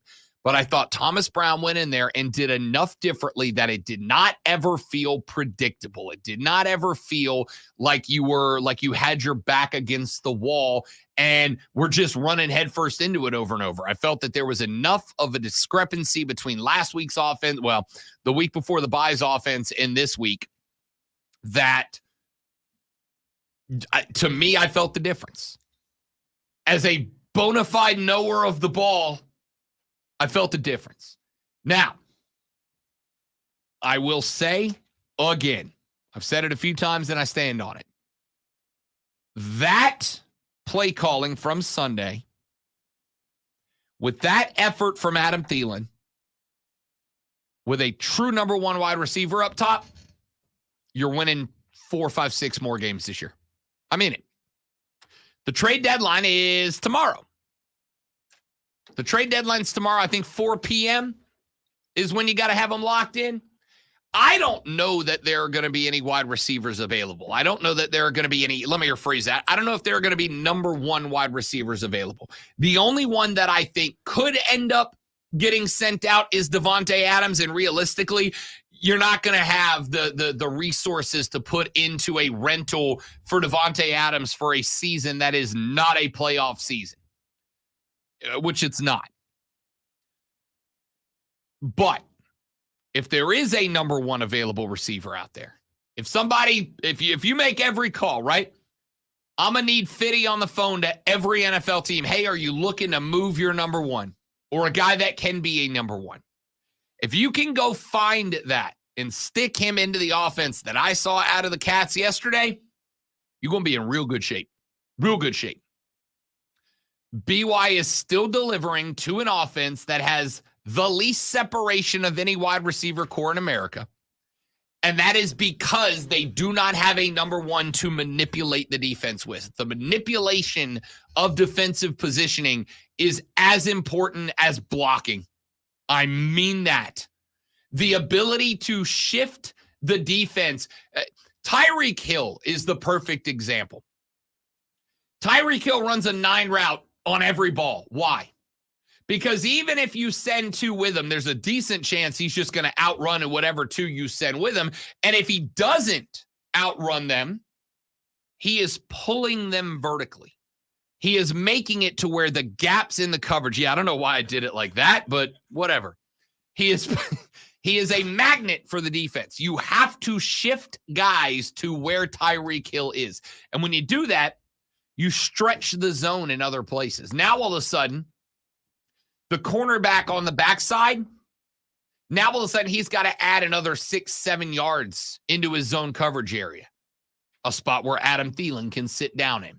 Now all of a sudden when Tyreek runs a seam down the hash marks, that safety gets pulled over, a spot where Adam Thielen runs a little flag route into the corner where he vacates. That is, to me, that is the number one thing that this team is missing. And if they can find that during the deadline, go all in. Go all in. Texas said Fitty might not have a job today if Texans had won. Well, first off, your boy told you Friday they would win. Felt good. Felt real good. You make it sound like it was a blowout and there was no chance of the Panthers losing. And I'm sorry. Somebody told me all that matters is dubs. Yeah, you're right. But I mean, you're talking to the texter. I just want you to be real about it. I didn't say they were going to blow them out. I said they were going to win. So never doubt in your mind the entire game. Very many doubts. Okay. All right. Very many doubts. Okay. All right. Listen, I had doubts down when Eddie Pinheiro lined up and he hit the field goal to win. And then the refs pulled the flag because they had a defender unabated to the kicker. And they're like, we have to re-kick this. No! Full out panic. I'm like, oh, God, he's going to push it. They're going to lose. They're going to lose. Full out panic. They're going to lose. And then he stepped up and knocked it through, and it was great. It was great. It was great. It was great. No doubts once that game hit 000 on the clock. That I felt real good. It's pretty sad when, I want the Panthers to win, but yesterday all I could think of is this, if they do win. And, I'm just doing my job, sir. I got 40 more minutes. Just doing my job. Then we're on to the next week. Just doing my job. I mean, it's almost like I know ball. Let's take a break. We got some more games we got to get into. That's enough Carolina. All right. The Falcons lost. Do we all want to okay. The Saints win. The Buccaneers lose. Now, all of a sudden, the NFC South is a jumbled mess. You mean it wasn't projected to be that? Yeah. Cowboys destroyed the Rams. Vikings over the Packers. Oh, Kirk. No! No, Kirk, why? You don't even care, man. You don't like him. The Vikings were just starting to go. They started 1-3. They're now 4-4. They were picking up steam. But he'll have more time to work on his clothing line, which is more clothes for you. I'm in. I'm a short sleeve flannel guy. Back after this on the Rob Brown Show on the Fan Upstate. Absolutely, team short sleeve flannel shirt.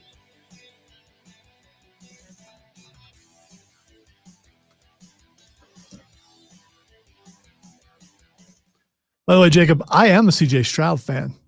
And you know what? Rob's not saying he's not a CJ Stroud fan? Yeah. I like CJ Stroud. Yeah, and I am an Ohio State fan. I'm also a Panther fan. I am. My favorite NFC team is the Panthers. My favorite AFC team is the Chiefs. So I wanted them to win.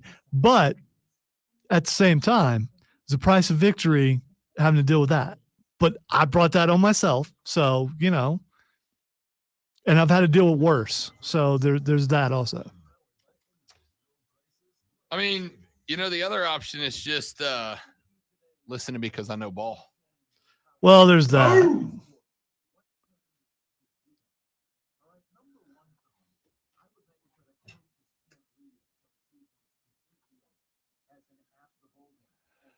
Don't get the music. I don't get music.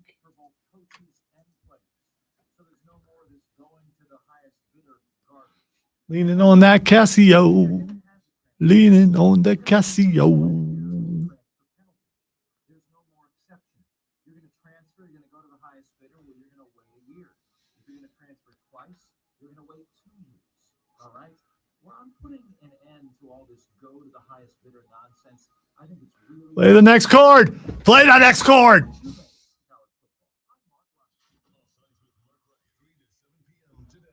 I'm good.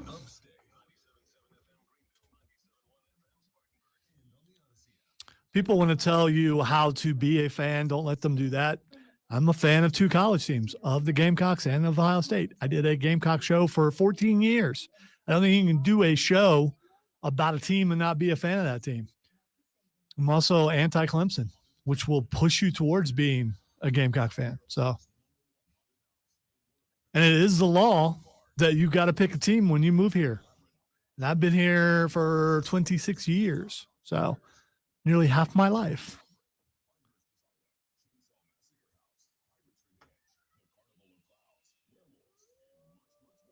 I know, right, James? I mean, if Taylor would have been there, it'd have been a totally different story.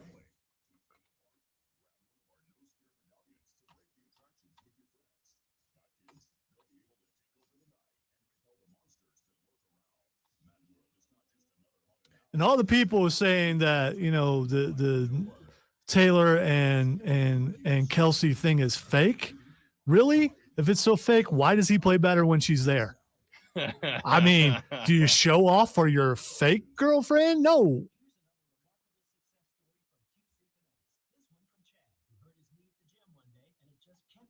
Andy said Taylor's welcome at Chiefs games anytime she wants to come. Duh. She just needs to cancel the tour till the end of the season. That's what she needs to do. All right. Travis needs you. Yeah, I mean, come on.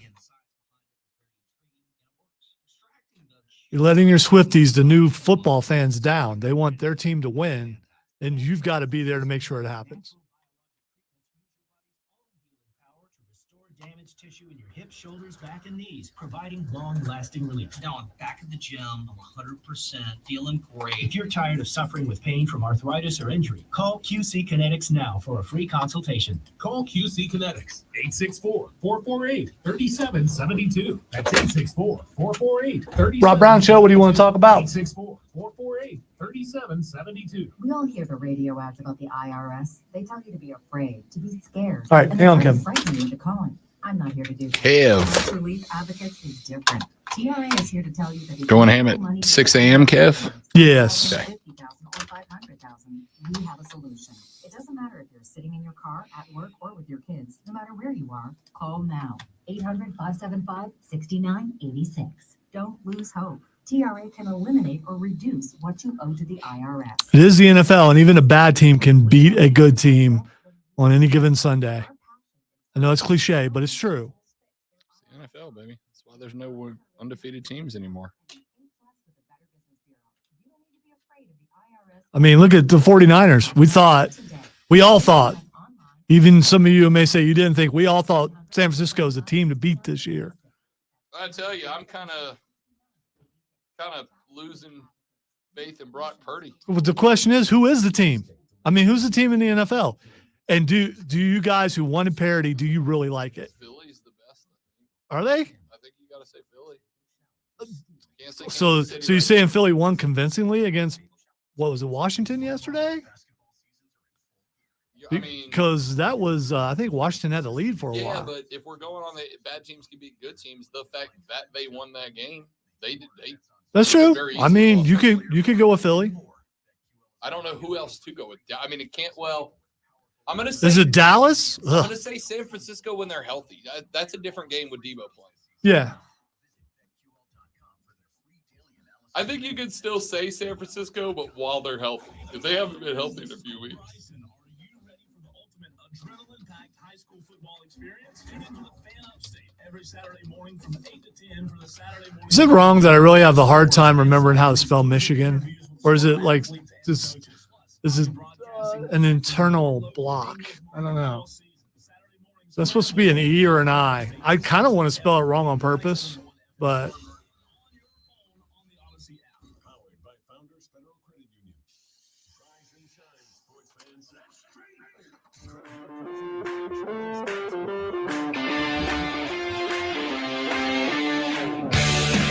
844-326-3663 is the number. Looking for your reactions to the college football weekend.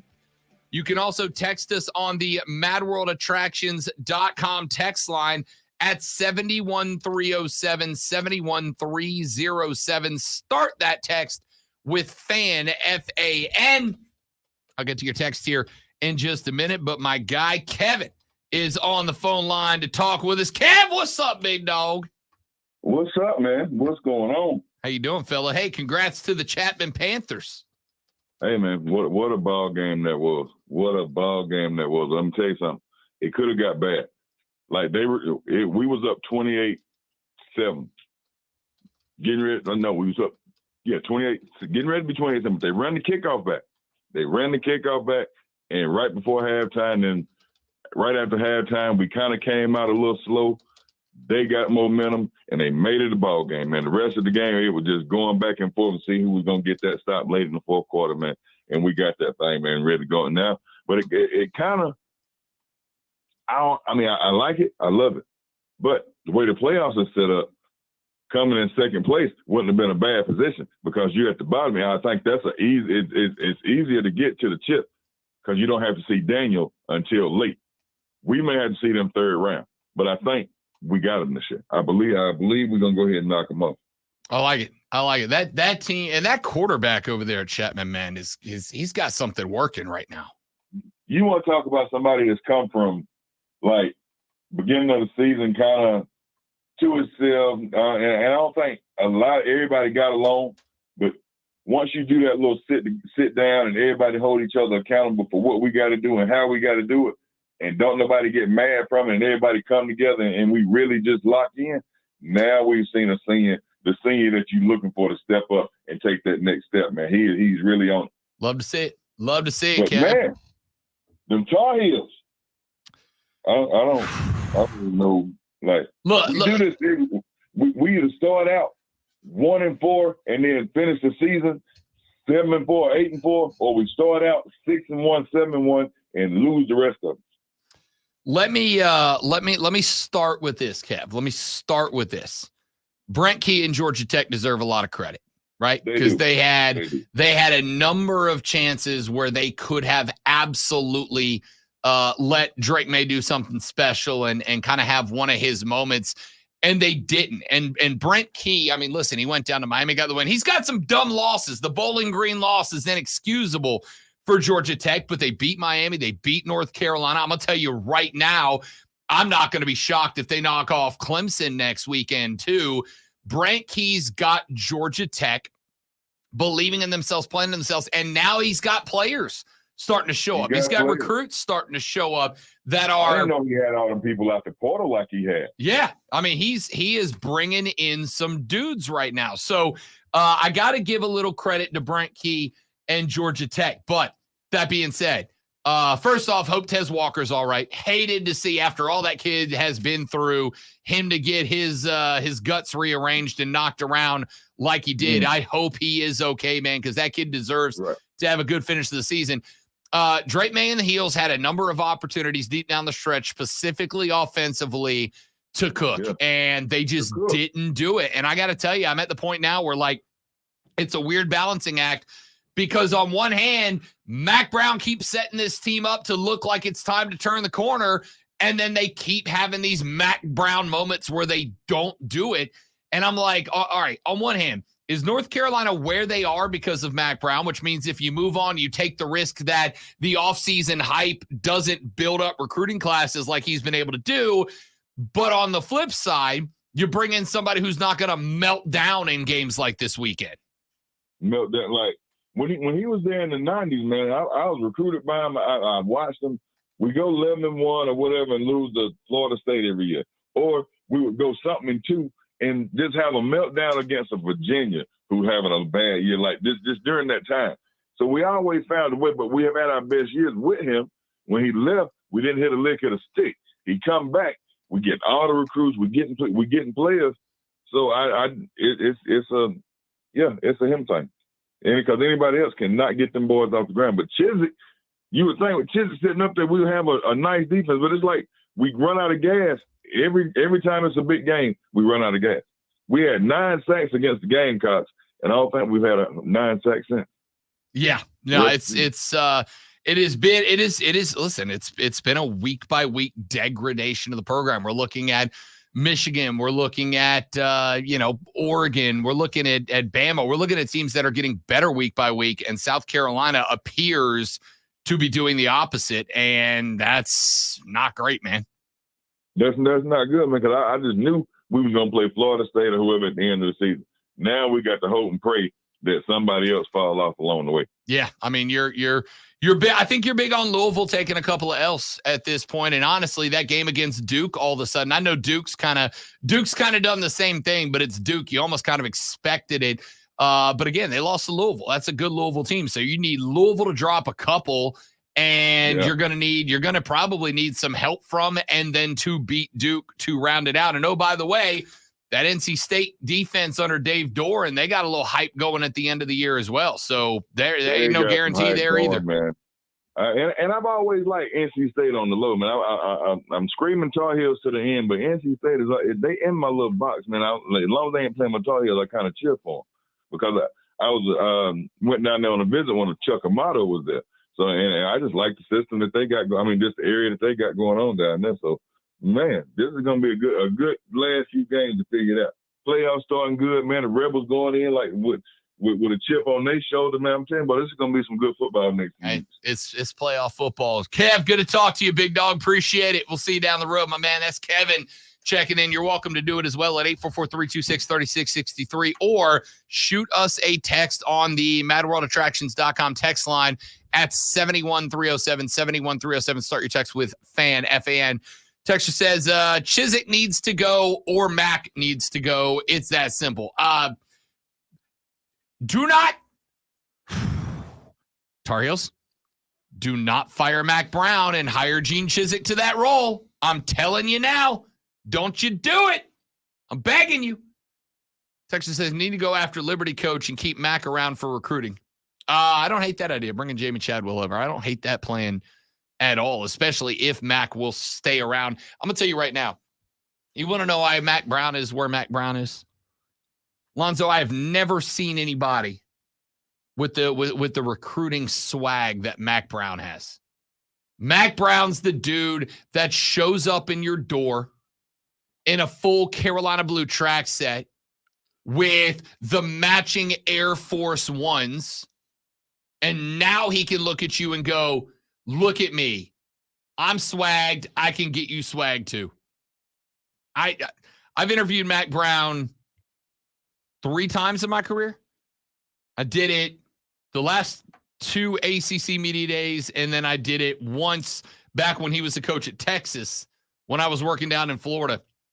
And I will tell you that of all the coaches I've interviewed, Mac Brown might be Mac Brown, Dino Babers, and top of my head, Bobby Bowden are probably the 3 most disarming coaches I've ever interviewed, right? Like they're guys you can go into an interview with every intention of asking a handful of very difficult questions. By the time you get to the interview, you realize I didn't ask any of them, and now I'm friends with this guy. Like Mac Brown just has that personality about him. And I think it's why North Carolina where it is. I just don't know that he can. I just don't know that he can finish. And I wonder if North Carolina is not kind of getting to that point where you go, I'm kind of tired of getting real close. I'm kind of tired of getting real. I'm going to tell you right now, if you waste Drake May, a top 5 NFL draft pick, if you waste Drake May, how do you come back from that? How do you come back from that? I don't know if you can. So I think it's kind of prove it time. I think it's kind of prove it time for Mack Brown at North Carolina. I got to think you're kind of getting to the end of the grace period. I think you're kind of getting to the end of, we'll accept constantly being 9-3. We accept that. North Carolina is, as of right now, sitting at, what are they at? North Carolina 6-2 overall. 6-2 overall in the conference. They are 5th right now with a 3-2 record, tied with Georgia Tech. Is that where any of us projected them to be? No. Kevin and I both thought. I suspect most of us thought. You were going to have a 3-horse race between FSU, Clemson, and North Carolina. Clemson didn't close the door. They slammed their own toe in it. North Carolina had it right there for the taking. Instead, it is, as of now, though there are games left to be played, shaking up to be FSU v. Louisville in the ACC title game, a matchup that does not take place in the regular season. Speaking of, FSU had, of the teams expected to compete in the ACC, FSU had only Clemson on the schedule. They had Duke. They whooped them. I don't think anybody thought Duke, even with Riley Leonard, was going to be ACC title material. So they had Clemson. That's it. Everybody else had to play everybody else. But that's also the reason why I think of the undefeated teams and the few one-loss teams that are ranked up top right now, FSU is the only team that does not have a margin of error built in. They cannot drop one. They cannot drop a regular season game. I don't think they can drop an ACC title game. I think if you have a one-loss regular season team with a conference championship win under their belt, if Ohio State loses to Michigan but then wins the Big Ten somehow, I think they'd go in over a one-loss Florida State team, even if it is the ACC title game that Florida State loses. All right, let's take a break. We'll come back. Wait, let's give some tickets away. Oh, we should give some tickets away to the Ingles Asheville Basketball Classic taking place on November 10th and 12th. We should do that. We should give away, 2 tickets to both days. There's 2 games on the 10th. There's 2 games on the 12th. And your 2 tickets on both days will get you into both games on both days. And if you would like to win those 2 tickets to the Ingles Asheville Basketball Classic, you need to be caller number 5. Caller number 5 right now at 844-326-3663. 844-326-3663. Caller number 5 right now is grabbing a pair of tickets to both days of the Ingles Asheville Basketball Classic at the Harris Cherokee Convention Center just outside of Asheville. Caller 5 right now. We're back after this for the final segment of the Rob Brown Show and the Fan Upstate.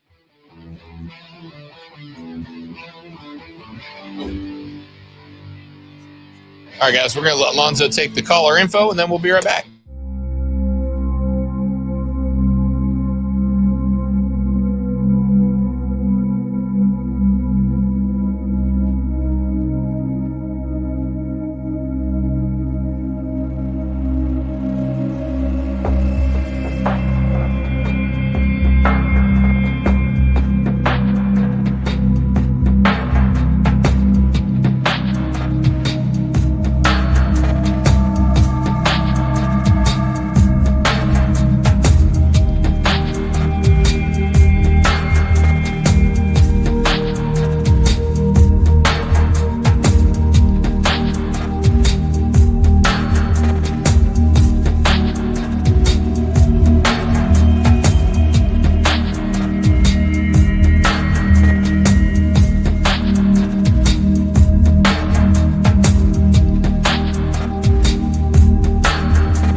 I got it.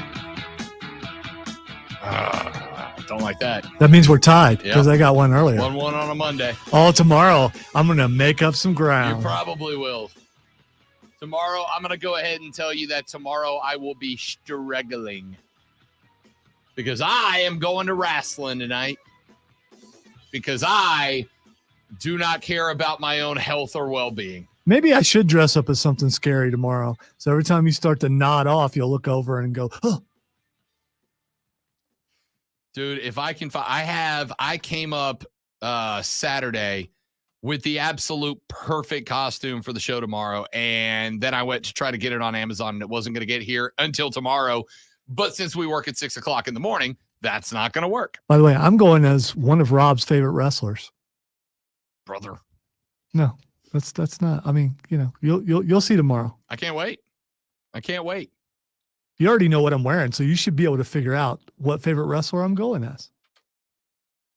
Jericho. You got the Jericho hair. No. I'm going to be the millennial cowboy tomorrow. Are you really? I'm going as Hangman Adam Page. Why not? I'm wearing cowboy stuff. I mean, Cowboy.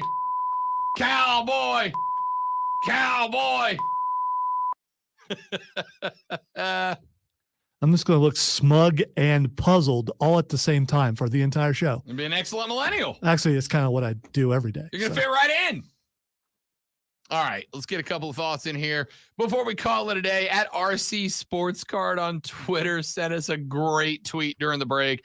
It said, me training to watch my Tigers play fumble ball with a gif of a monk just taking multiple shots to the junk over and over. Yeah, I've seen that many Fantastic times. tweet. I've seen that use of that clip many times, but I think this is probably the most apt use of it for sure.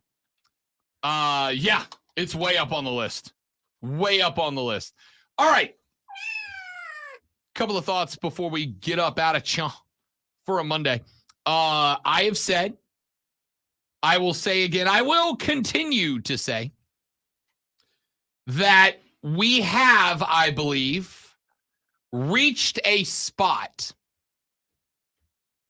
where there's a choice to be made. In life, ladies and gentlemen, every situation has one of two realities.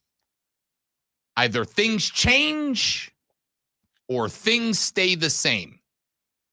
One of those two must happen about everything that does happen. Either something changes or something stays the same. I suspect at this point that the majority of you that enjoy sporting orange on your weekends would probably prefer that something change.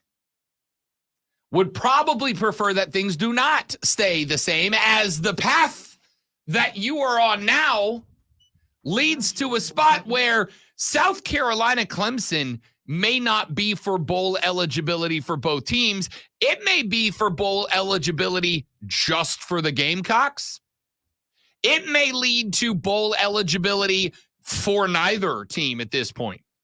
There is, whether you like it or not, and it is fair for you not to, in fact, you should not to, there is a reasonable possibility that Clemson finishes this year 4-8. You have Notre Dame. That is a loss. My clock in and lock in Monday favorite bet is Notre Dame -3. Ordinarily, that kind of line feels like a trap to me. It's a trap. Ordinarily, that game scares me. I go, wait a minute. Nope. Vegas knows something here. Vegas has got something that we don't have yet. Vegas has got some information that we are unaware of at this point. I got to be honest with you. I don't know what it is, and I don't particularly care. I do not see a path for Clemson to beat Notre Dame. Then you got Georgia Tech. If I would have told you, 6 months ago, that Georgia Tech would enter a game against Clemson potentially as a favorite, you would have said, hey, Rob, you. I would have said, oh, please. Oh, please. Then you got North Carolina. Anybody want to go ahead and lay a check on UNC falling to Clemson right now? And then you got South Carolina, the end of the year. Now, the Gamecocks have 2 wins. They also don't look great. But I would also point out, as I have and as I will again, and we'll get more in-depth in their game tomorrow because the Panico-meter is about a 14 down in Clemson right now. South Carolina's injury report could beat a lot of FCS teams. All right, I just got to say, and I know you said we're going to get into it tomorrow. As I was watching that game, I started thinking, okay, I got to change my stance because my stance was injuries are a part of the game. It still is, but man, every other play, someone's down. It's like, and then I remember we had a texter or someone on the stream say it has something to do with strength and conditioning. Maybe they should fire the strength and conditioning coach. I don't know, but man, that ambulance was getting some work. Yeah. They're in trouble, dude. The injury, they are now at, I believe, 13 offensive linemen who have missed at least portions of games due to injury. 13. Some teams don't have 13 linemen. They should go to either the intramural football teams. They may have to. Or go down to 5 points and see if there are any bouncers who's got some eligibility. I mean, yeah. I think just don't do any background checks. I think I got 1 year left, coach. You can throw me in as a pulling left guard. I probably still got a little speed off the edge. All right. But if with a capital I and a capital F, I got a few years left, but yeah, we'll have to do something about my grades. I mean, you know. If South Carolina is healthy, Xavier Legette is back. Maybe they get Juice Wells back by that game. That game's a toss-up game to me right now, honestly, if South Carolina's healthy. How does Spencer Rattler not go off to the sidelines and throw his helmet? I just don't. I mean, because I don't think he's that kind of guy. I mean, I agree with you. I'd go through, if I was him, I'd go through 4 helmets a game, probably. I don't disagree. I get it. But he's just not that type of guy. Like when Nick Harbor dropped that pass on the opening drive, that was a guaranteed first down. The first guy over to him to grab him by the face mask and go, bro, I'm coming back to you, was Spencer Rattler. Harbor made up for it. He did. And Harbor, I can see the potential, but he's still kind of stiff. I mean, you don't think so? No, I agree with you. Now you got to keep in mind, this guy played defensive end and right. was a track star. Right? Yeah, that's what they were saying. It's he's a convert player. Here is where it gets interesting. And we'll talk more about this tomorrow. I'm glad you brought this up. Where is Dabo and Clemson's problem right now? In my opinion, player development. They are not getting the best out. The statistical odds that they have missed on back-to-back 5-star quarterbacks is astronomically low, right? It is bewildering that they would have missed on back-to-back 5-star quarterbacks. That doesn't happen. There's only a few of them on any given year. It makes no sense that they would miss on back-to-back. So realistically, what is more likely the problem is that they are not developing players to be better. They are not getting betterment out of the Cade Klubniks and the DJ Uyunglele's of the world. And that has led to the downfall. Because the talent's there. I gave you the star composite last week. Clemson has more 5 stars than all but 4 teams in America. They have more 4 stars than all but 4 teams in America. Of those teams, 3 of them are in the playoff hunt, and the other one is Notre Dame, who has 2 losses to 2 top 25 teams. It is not a talent issue. It is a development issue. It is a coaching issue. This is why my eyes are locked on Dabo. Listen, when players suck, I will blame it on them, but I'm not blaming this on them. It's on player development, and Dabo's got to get better, and that's just the end of that discussion. We'll see how much more we talk about it tomorrow. Yeah, we both forgot. We got time for one, and it's Matthew Perry. I hate this. Matthew Perry, a.k.a. Chandler Bing, 54 years old, passes away this weekend. Could I be any sadder? Listen, you don't have to like Friends, But if you're my age or slightly older, you grew up with Friends. You just watched I Friends. was going to say he was kind of my age. Right. So for me, Did you watch Friends? Yeah. I love did. Friends. I the first couple seasons I watched and it kind of fell off, Sure. but I was a fan for the first couple If you seasons. grow up a milquetoast basic white guy like me, you loved Friends because pivot. It was just a little bit of everything from your life. And I'm going to tell you right now, Chandler Bing was the best character on that show. I love some Joey Tribbiani, but Chandler was the most relatable, best character on that show. R.I.P. Matthew Perry. Phoebe all the way, by the way. Listen, if you got the chance between Rachel, Monica, and Phoebe, you go with Rachel every time. See you tomorrow on the Rob Brown Show on the Fan Upstate later. Yeah.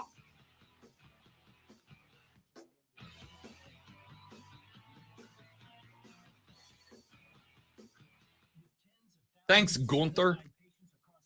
I don't know, man. Rachel is very pretty, but I think attitude comes into play, and I think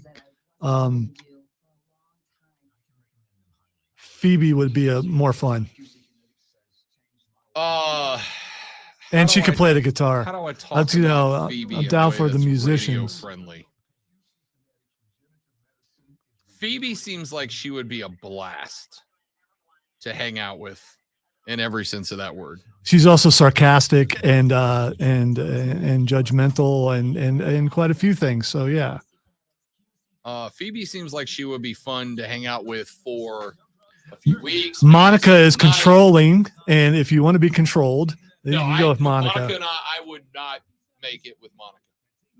I would not make it with And Monica. Rachel is high maintenance, I think. So I I can don't make know. it with Rachel. I can make it with high maintenance. High maintenance I would be okay with. Phoebe would be if you had to go with the old bleep, marry, kill game.